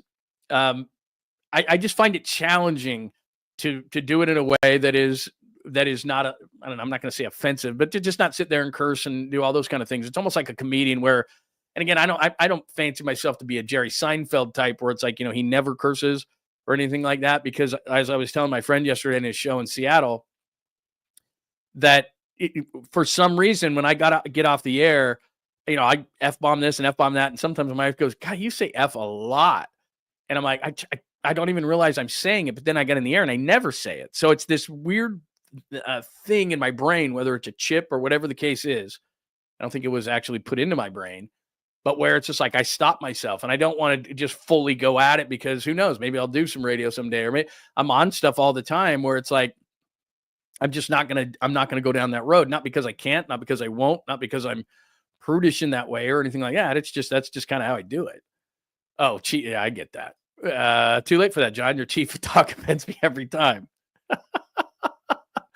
Look, people can do it. I'm not, and again, I don't want to come across as like, that it offends me that someone else would. It's not that. Look, I'll get off the air at whatever time. We're hour 37 into this. Whenever we feel like we're done today, probably the first thing I'll do is I'll talk to my wife and I'll go, yeah, this effing, and she'll be like, really? It's not, again, I don't try to do it. It's something that I don't know, maybe it's that I don't want to offend you. Maybe it is, maybe it's not. Like I said, I've done this for almost 30 years this way, and it's just not something that I have done. And so I don't want to go, I don't want to go down that road, because there's this weird thing in my head that's like, you can't do that. You can't say that. You can't say it that way. And so I found it to be challenging and fun over the years to tell stories and to say certain things in a certain way. Now, having said that, I'm going to tell New Orleans stories in a certain way that probably would, I could actually add to it and have some fun with it and say things that I probably wouldn't say on the air. Does that make any sense? I think there was a Frank Somerville, surprised Frank Somerville. I don't know where that's coming from. Is that the guy that had the Porsche and ran into somebody who was drinking and ran into somebody? Is that, am I thinking of that right? I should probably look that up before I say that. Was that right or no? Philip is having a lot of food talk, which I don't mind. And maybe I'm taking this out of context, but I saw you say cauliflower pizza. I tried cauliflower pizza one time. And I'm a big proponent, a big fan of saying that the pizza, pizza is always great. It's just certain levels of it. Like if you start at the bottom, let me get my hand in here right. If you start at the bottom, even Tony's Pizza that in college we would just fill our freezer with, and then late at night you would eat like Tony's Pizza. And back in the day, I'm going to age myself, it was like $1 for those pizzas, and we'd buy like 20 of them and put them in our freezer and eat them constantly. That might be the bottom of the bottom as far as pizza, and then it goes all the way up to whatever you like. I did cauliflower pizza, and that goes against everything I say when I say there's levels of pizza, but it's all great. Cauliflower pizza is not great. It's just not. It's not. It's not. And then somebody just brought up apple fritter versus, and I think it was you too, Philip, apple fritter versus maple bar. I'm probably in the minority, even though I like maple bars. If there's a good apple fritter, and I'm not talking about one you get at Safeway or someplace like that. I'm talking about like the mom and pop shop. I've got one by me that is tremendous. And they make this thing, and let me see if I can get my hands right. Like, nah, not that gigantic. Probably like that big, because, men, we always we always overdo this whole thing. Probably this big, and it's full of, and it's real crispy and excellent. No, I'm not saying apple pizzas. I'm saying apple fritters are like literally small cakes. Donuts in general, and I don't know who came up with donuts, but it's such a great concept. You can have something that is basically cake, but even worse because it's deep fried for breakfast, and then you throw frosting or whatever the heck you throw on it. And sometimes you throw like the maple bacon apple. Those things are not apple, maple bars with bacon on top of them. Are you kidding? They are unbelievable. And you can have, and that passes as breakfast. Like, hey, Bob, what do you got there? I have a maple bar with bacon on it. Oh, that's breakfast. No, it's not. It's a deep fried cake with frosting on it. You can't have that for breakfast, Bob. You're going to kill yourself, but donuts are acceptable. It's unbelievable. Whoever came up with that. What? It's a pastry. You can have it for breakfast. It's like, no, it's a deep fried cake and it's terrible for you. But it's awesome that somebody said that can be breakfast. That absolutely can be breakfast. It's great. Man. All right. Eating that disgusting swine. I do not like bacon. Hi, Great One 765. I got to tell you, around this house, bacon. We are big bacon people. Big bacon people. If again, not to go down this tangent, but we were at the random part of the show clearly right now. Random part on the right side of your screen on the chalkboard, down the ways a little bit.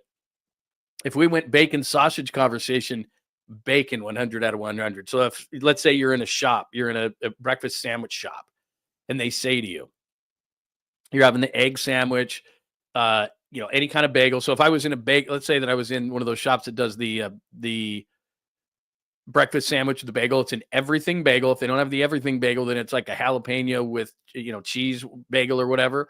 But I go everything bagel with the egg, with pepper jack cheese and bacon on there and avocado. And that's what I would do. Now, some people go sausage or some people go turkey sausage. I've seen that. Bacon 100 out of 100. Could be wrong. And this is not a math equation. Rarely things on this show are where 2 + 2 is always 4. If you say sausage, that's cool, man. I have no issue with that. Don't give me Canadian bacon or ham though. And don't give me no meat whatsoever. But there's the bacon versus sausage debate is a great debate. But I go bacon 100 out of 100. That's just me. And I do go avocado and I do go pepper jack and I do go everything bagel. So just so you know, if you ever saw me somewhere, not that you need to buy me something, I'd rather buy you something because I appreciate you being here most every day. But yeah, Nathan, I'm with you. See, no Canadian bacon. Don't get me wrong. They love Canada, but no Canadian bacon.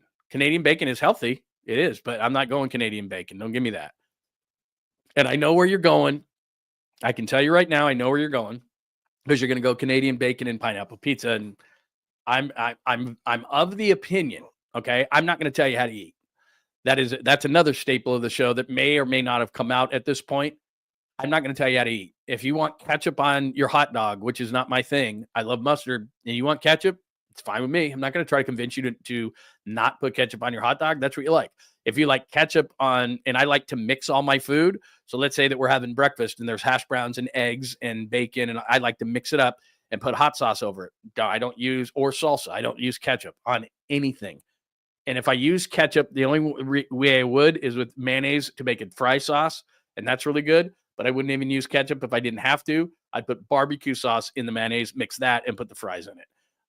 What else? So, but again, if you say to yourself, I like Canadian bacon and pineapple. I like Canadian bacon on my breakfast sandwich. I like ketchup on my hot dog. You do you.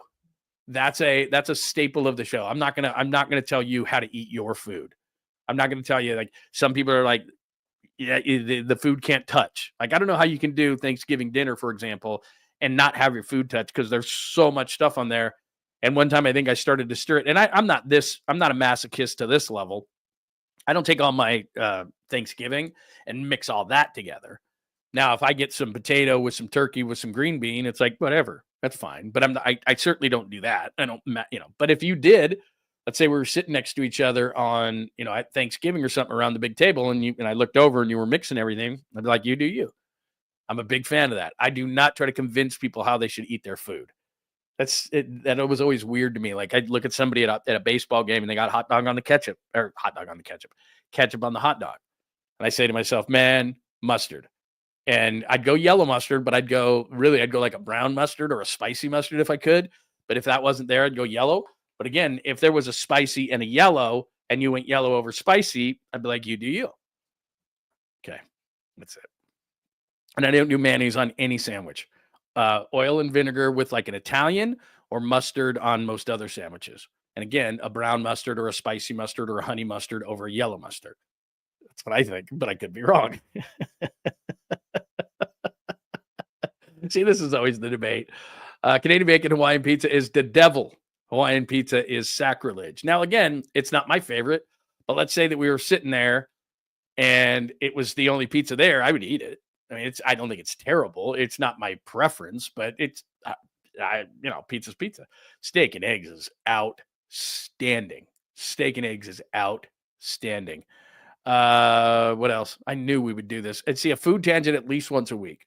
A food tangent at least once a week on this show. And I'm sorry, I don't mean to go on these. All right, are we done with that? Because that's random. That's the random segment of the show, and that wasn't planned in any way, shape, or form. That just happens. All right. We are to the Caboose Pistol portion of the show. And under Caboose Pistol, we have a tongue guy 2 and we have an open door. So by this point yesterday, I'm only rubbing my face because we're going to go down this road again. And I didn't think we would. Hang on one second. I'm going to need some water or a drink for this. Not a big fan of Gatorade Zero, but we only had one of these left. So I got a little water, a little Gatorade Zero. All right. Let's resume. So yesterday at this time, we at the bottom of the chalkboard, which is where we are now at Tongue Guy, and then there's a 2 next to it, almost like it's a sequel. Hey, have you seen Tongue Guy? Wait till you see Tongue Guy 2. Quite twice as crazy. So yesterday at this point, we had this story. I know I left it up here on the media stuff, so let me just go back to it real quick. Oh, here it is. Okay, so we were talking about all sorts of sports, and I did go down the rabbit hole kind of a thing, and I defended the Chiefs, which everybody loved a lot. And I defended the Chiefs and did that kind of stuff. I even have, by the way, I even wrote about it. So if you go to JohnLundUnleashed.com, we've even got a story on me defending the Chiefs, which I'm sure you'll absolutely love. That's not a good way to promote something, but it's at JohnLundUnleashed.com. And so we were talking about all sorts of sports and all sorts of things and talking about the show. And we had the chalkboard, and at the bottom of the chalkboard yesterday was Tongue Guy, not Tongue Guy 2, Tongue Guy. And so everyone's like, what's Tongue Guy? What's Tongue Guy? What's Tongue Guy? Everybody's going crazy in the comment section. And the more I talked about sports, the more that you got emphatic. And it was like 5 or 6 exclamation points. Tongue Guy, Tongue Guy, Tongue Guy, Tongue Guy. So finally I was like, okay, guess we're done here. We got to get to Tongue Guy. So this was the story yesterday. Love of God, if you weren't with us yesterday. Byron Schlenker, 47, has a tongue 9 centimeters wide, almost as wide as his wife's smile right there, is considered the man with the world's widest tongue and is now featured Guinness Book of World Records. Next to him, his proud wife with the biggest smile in the world. So that's what was yesterday. So I told you, and this is one of the reasons I was late today, is because I had everything planned out, and I've got this next to the screen that you don't see. There's all these different things I have, whether they be videos or pop-ups like this or, all these different things. So I was double checking, and I was like, do I have everything? And I went, oh, I have that video on Tongue Guy, and I have it I have it on my iPad, and I had to shoot it over and airdrop it over to my computer so that I could play it on the show. So I was about ready to hit the button to get going, and I totally forgot. So it took me an extra couple minutes, which is why I was a little bit late today. So anyway, just to revisit, if you weren't with us yesterday, keep everybody up to date. There's the Tongue Guy story, and everybody laughed, and we talked about. I think somebody said he's going to need to pack that thing like a parachute to get it back in, and there was all sorts of jokes, all sorts of discussions. So I have a thing to go further. Let me see if anybody's saying anything about Tongue Guy today. You just double check this. How does that dude talk? No risk of swallowing his own tongue. See, Jacob wasn't here yesterday, so that's what I mean. Is some people. That was outstanding. Tongue with the ketchup. I talked to a friend of mine about tongue yesterday. About like in the butcher block, like what tongue? Man, I've never had tongue. I'm not gonna ever have tongue. One lick. That's beautiful, JJ Raider. Byron only needs one lick to get the center of the Tootsie Pop. Mr. Owl, how many licks does it take to get the center of a Tootsie Pop Tootsie Roll? 1, 2, 2, because he bites down on that whole thing. So anyway, any thoughts about that? Okay, so that man can clean a jar of peanut butter easily. Yeah, you can put it in there, probably one lick, right? So anyway, has to breathe through his nose. So I knew this would start this. That's not why I did it. Okay, I didn't bring this back up so that we could go back down this road, which I don't mind whatsoever. Don't get me wrong. I'm not saying that we don't need to go back down this road, but what I did was I promised you something yesterday, and I tried to come through with everything that I promised. So I thought, you know what would be really funny? Because a lot of times what I do, and if you're new around here, when I was on my radio show on KMBR and through the number of years that I've done radio shows, I always thought that when we did this caboose pistol, which we did on the air for probably 15 years, and I've tried to make a milder version of it because a lot of people are like, you're going too far with everything. And like I said, it's a bit of a democracy here to a certain extent. And so I always loved it when I would tell these stories, but the better part a lot of times was what the reaction was to the newscasters who had to report such a story. So I went back yesterday after the show and I thought to myself, I bet there's a really funny news story around this. And I bet that there's a female anchor who's laughing every time she talks about this tongue and maybe blushes a little bit. And lo and behold, the first news report I see about tongue guy, Byron Schlenker, or whatever his name is, 47 with the world's widest tongue.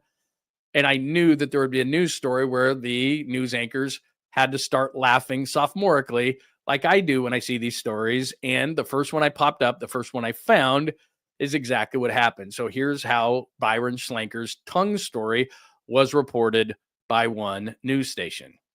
Bragging rights tonight. I got to meet him today. He's an awesome guy. Yeah. Okay, hang on. Let me go to the beginning because it's funnier at the beginning. Okay, ready? Here we go. Man can probably lick an ice cream cone. Fight tonight, this man can probably lick an ice cream cone like nobody else. Well, that's for sure. This man from Syracuse has look at this. He has major bragging rights tonight. I got to meet him today. He's an awesome guy. Yeah. At 8.6 centimeters, Byron Schlenker has the world's widest tongue. Did you know there was such a thing? Well, now I do. Well, 2 years ago, he was at the Anecdote Free Library with his daughter when they picked up the Guinness Book of World Records off the shelf and then flipped to the page with the world's widest tongue. Look at that. Is that incredible? Well, they went home and they measured his tongue. He says he never realized how big his is, and it came as a shock when he was certified by Guinness. Yeah, and people get excited, and sometimes it catches you off guard. They're like, "Oh, can you lick my book?" I'm like, "I'm not licking anything," but it's just fun. It's just what a silly, fun thing to happen. And anybody that knows me knows I don't take it. Okay, hang on a minute. Let's go back to the original where the woman's talking about the licking the ice cream cone and kind of makes a laugh, and then the guy kind of laughs a little bit sophomorically. He has major bragging rights. One more time. Man can probably lick an ice cream cone. Fight tonight, this man can probably lick an ice cream cone like nobody else. Well, that's for sure. This man from Syracuse has look at this. He has major bragging rights. What do you mean he has major bragging rights? Just because he has a wide tongue? What are you talking about there, Bob? What do you mean? What do you mean he has major bragging rights? Why is she laughing when she says and pauses, he could really lick a ice cream cone with that thing? I knew that's exactly what they would do. I knew exactly what the newscasters would do with a tongue story like that. So I don't feel bad about being sophomoric at all with it. She did it. He did it. Major bragging rights. Lick a ice cream cone. I knew exactly what these people would do and how they would handle the news story, and they never let me down. A lot of times the news story is better than the actual story itself, and that one did not disappoint. So what did you think? How did you handle that? Yeah, I will, Tacky. I will show this to Papa when he comes on. He will like that. Major tongue envy. See? That's the guy had major tongue envy. The guy's like, "Oh my God, you see that guy's tongue?" I'm sure when he got home that night, his wife was the news anchor's wife was like, "Hey, you got that guy's number? I'd like to interview him too." The woman's like, "I'd like to have an ice cream cone with that guy too." Like, my God. Anyway, let's see. I think I might have one more story. Big tongue energy. Nice call there. BTE. Big tongue energy. So I knew I could find that. That's why I was late today. I knew that there would be a newscast like that. And I thought to myself, I forgot to transfer it over. And since I had made the time to do it, I thought, well, I've got to do this. So that's what I did. The woman newscaster seems impressed with his tongue, and she mentioned how big it is. Does she mean she even mentioned that he can lick an ice cream cone? Exactly. She paused afterwards. She's like, tongue guy is well spoken. That's a good point. I don't know how he keeps that guy that thing in his mouth the way that he is, but yeah, absolutely. I don't know. I tucked it in there like a parachute or something. I don't know if he has to fold it, if it takes a minute. I don't know what the case may be, but then they show him licking an ice cream cone too. One more real quick. Sorry. I'm sorry. I got to meet him today. He's an awesome guy. I got to meet him today. At Look at him eat the ice cream cone. 𝐬𝐮𝐬𝐜𝐫𝐢𝐛𝐞 has the world's widest tongue. Did you know there was such a thing? Well, now I do. Well, 2 years ago, he was at the Anecdote Free Library with his dog. Anyway, don't bring him his dog. That makes it creepy. Anyway, yeah. Did you know there was such a thing? And then they showed the close-up of him licking the ice cream cone. It's like, what is... Yeah, what in the what? Anyway. All right, that's it. See, then I love this. Just randomly, SF Niners 808 says, Mahomes sucks. I love it. I know you're over you're over in Hawaii. So what time we got right now? So maybe you just got up at 7:00 in the morning, and we've been doing all these things, and you're like, just woke up and just put Mahomes sucks. I have no issue with that. Look, you can randomly put whatever you want here. Whatever it is we're talking about and whatever you go with, and you know me, you'll just send me back up to the random portion of the show. So anyway, there you go. The ice cream cone does not stand a chance. It did not whatsoever. All right. Again, episode 44. Thank you. I started the show with thank you because my son had a great moment in his life yesterday, and it was because of you that it became that much better. He got an internship with the Brewster Whitecaps of the Cape Cod League. He was very excited about it. And then, like I said, you see 4,500. That was of last night. Got like 5,000 responses at G Lund Media. People congratulating him on it. And it just made his day. It was just like, I was stoked to get that gig, but then all these people were hitting me up that he didn't even know. And it was really cool. So that was cool. Rabbit hole. We did that again. The conspiracy theory. Look, the NFL is not trying to make the major metropolis of Kansas City be the center of the universe in the NFL over New York, the number one media market with two teams that stink, over LA, two boring teams, over Chicago, the third largest media market, they stink, over the 49ers, fourth largest media market, San Francisco, they didn't have a good year, or the fifth largest media market, which is Dallas. Doesn't make any sense. We went into that. Debo Super Bowl, which is the cut where we played this a little bit earlier. As you can see, they just been... Where Debo said that he did not want anything to do with Kansas City, and he's rooting for the Eagles in the Super Bowl. Marshawn Lynch was the one where he'd yelled Raiders from the back of the room. Hold on. Fans come from. We do want to fill our stadium up with our guys. I know that we have a good draw for people from out of town. That's Marshawn Lynch, and it scared the hell out of old Pete Carroll. We went into NFL mocks and NFL free agency. If you missed that, I showed you all these guys that are going to fit for the 49ers because of relationships. I just didn't throw darts against the board. There are relationships here. We'll see how well we do. Go to the beginning of the show if you want to go back to those players. But there's a number of guys, mostly interior offensive linemen and defensive players, who make sense for the 49ers, but not only make sense for the 49ers. Let's dig a little bit deeper on it on this show. And we looked at potential fits. We'll see how we did there. Golden State, Utah, the Warriors win last night. Jimmy Butler, I would take him for nothing, which is the road he's going down right now. But where would he choose? New Orleans stories, which we'll do more and more of as the week and next week progresses. Random stuff, which we do all throughout the show. We got into another food tangent about ketchup and pizzas and donuts and all sorts of things. Caboose Pistol, Tongue Guy 2, which we just showed you. Tongue Guy, where they got really excited, remember? Picked up the Guinness Book of World Records off the shelf. The beginning is the funny part. Come on, lady. Right here. Man can probably lick an ice cream cone. Yeah, I bet he tonight, this man can probably lick an ice cream cone like nobody else. Well, that's for sure. Well, that's for sure, Barbara. So there's that one, and Tongue Guy. Open Door I didn't get to, but the thing is, I'm going to be honest with you. Open Door is a letdown after Tongue Guy, so I'm not going to do Open Door. Maybe tomorrow. Open Door is a letdown next to Tongue Guy, so I'm going to end it on that. I'd rather end it on the best note we can, because then if I go to Open Door, which is not a bad story, it's just not Tongue Guy's story, so you'd be like, you didn't have a grand finale. Like you did all the fireworks, and then you did this last little blip, blip, and that wasn't as good as Tongue Guy 2. So the movie is Tongue Guy 2, where the news anchor gets really excited, and then male news anchor gets very jealous. Story at 11. So I'm not going to play that anymore. I think that's it. What do we got? What else do we have? Did I miss anything today? If you missed anything on the show, glad you asked. All you got to do is go on the YouTube channel, John Lund Unleashed Pod, John Lund Unleashed Pod, and you can go back and you can watch the whole thing. If you're on Instagram and you're watching, we're here every day at 8 a.m. Pacific time, Monday through Friday. Saturdays, we do a 10 a.m. show for a bonus.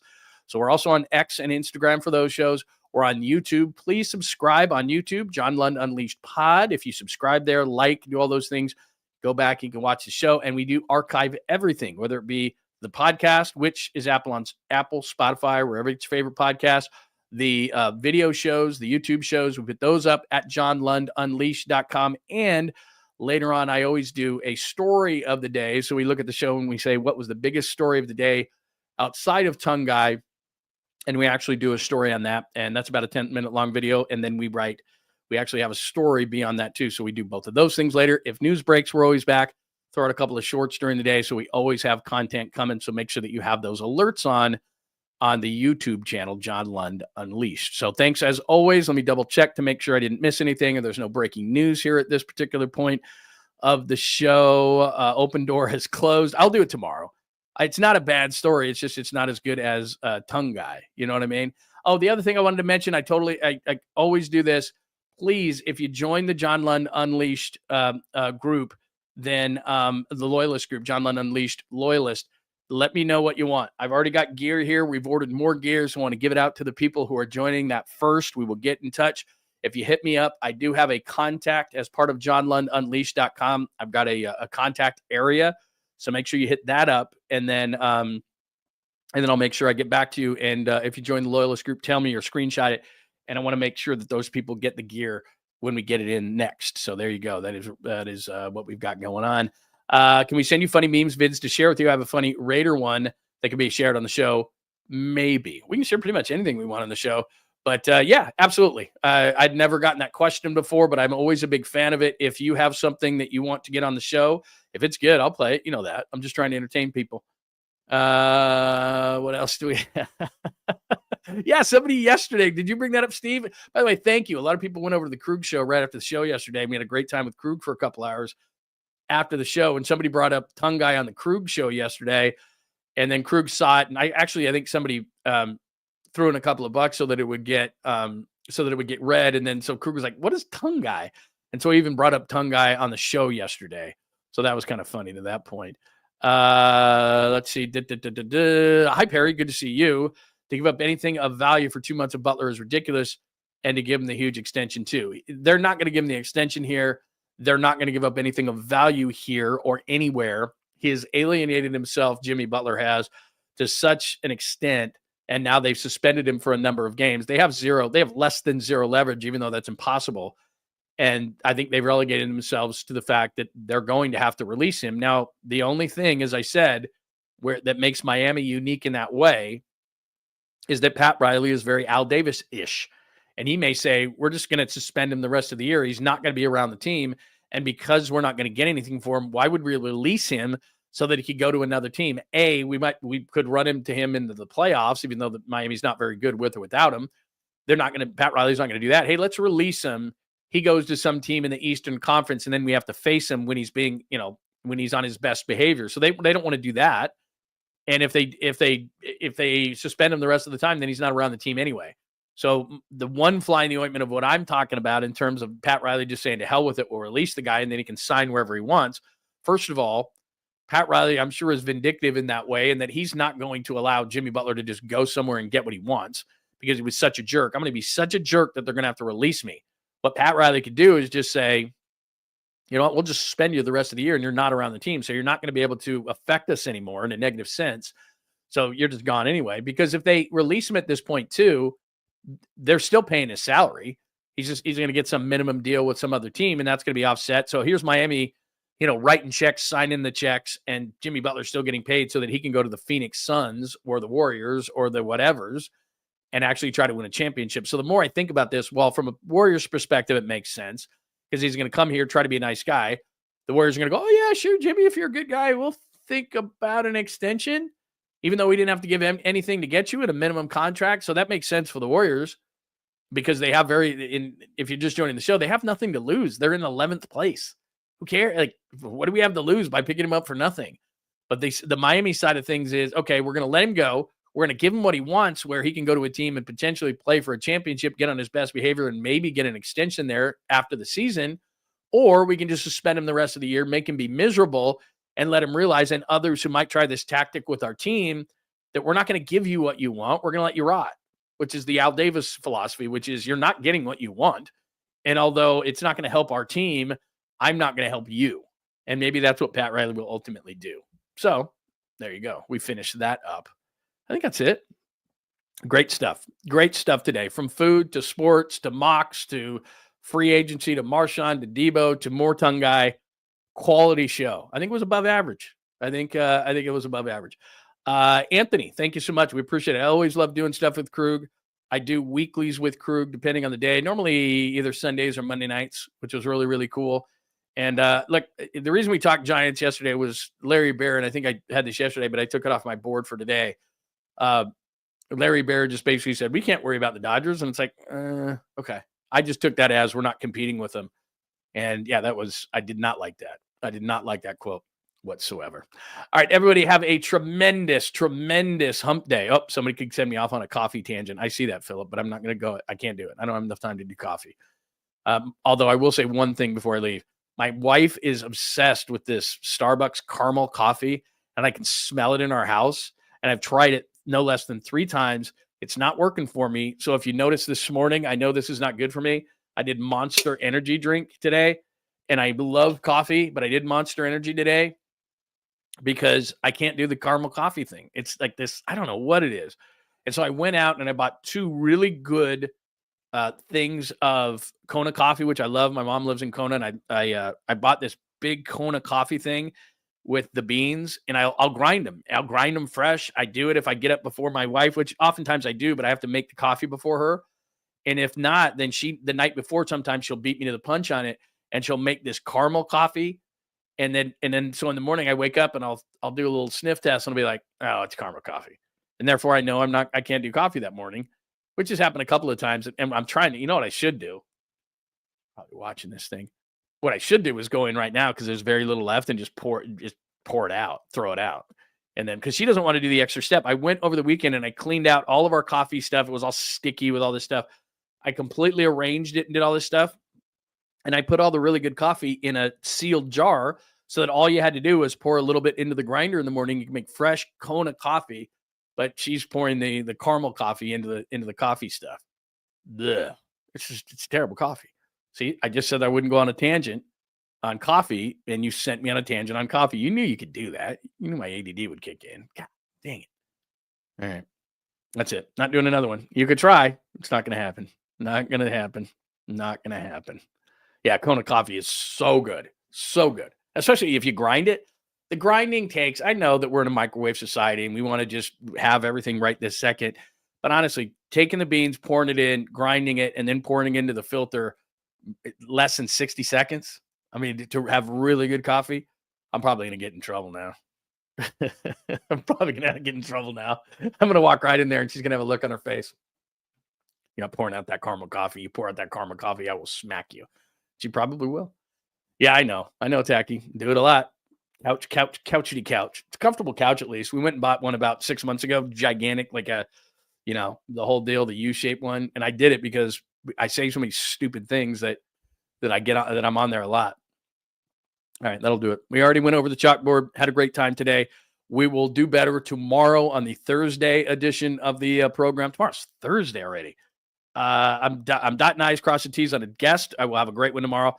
And then Friday, Papa's going to join the show. And then next week, young son George is going to be in New Orleans covering the same guy, going to be covering the Super Bowl. And he is going to be my correspondent, our correspondent, because we're together in this whole thing. He is going to be our correspondent for the Super Bowl next week. So we will have live performances from New Orleans, and he'll try to throw some guests on and all that kind of stuff. So we'll have a great time. Have a tremendous Wednesday. Thank you so much for making the time. Go to JohnLundUnleashed.com. If you missed anything, please subscribe on the YouTube channel, John Lund Unleashed Pod. We're going to make this thing into a podcast. I'm going to hit a button right after the show. So Apple, Spotify, wherever you get your favorite podcast. Have a tremendous Wednesday. Thanks for hanging out with John Lund Unleashed. We'll talk to you later today and tomorrow. Thanks for hanging out with John Lund Unleashed. We'll try to be better next time, though I wouldn't hold my breath.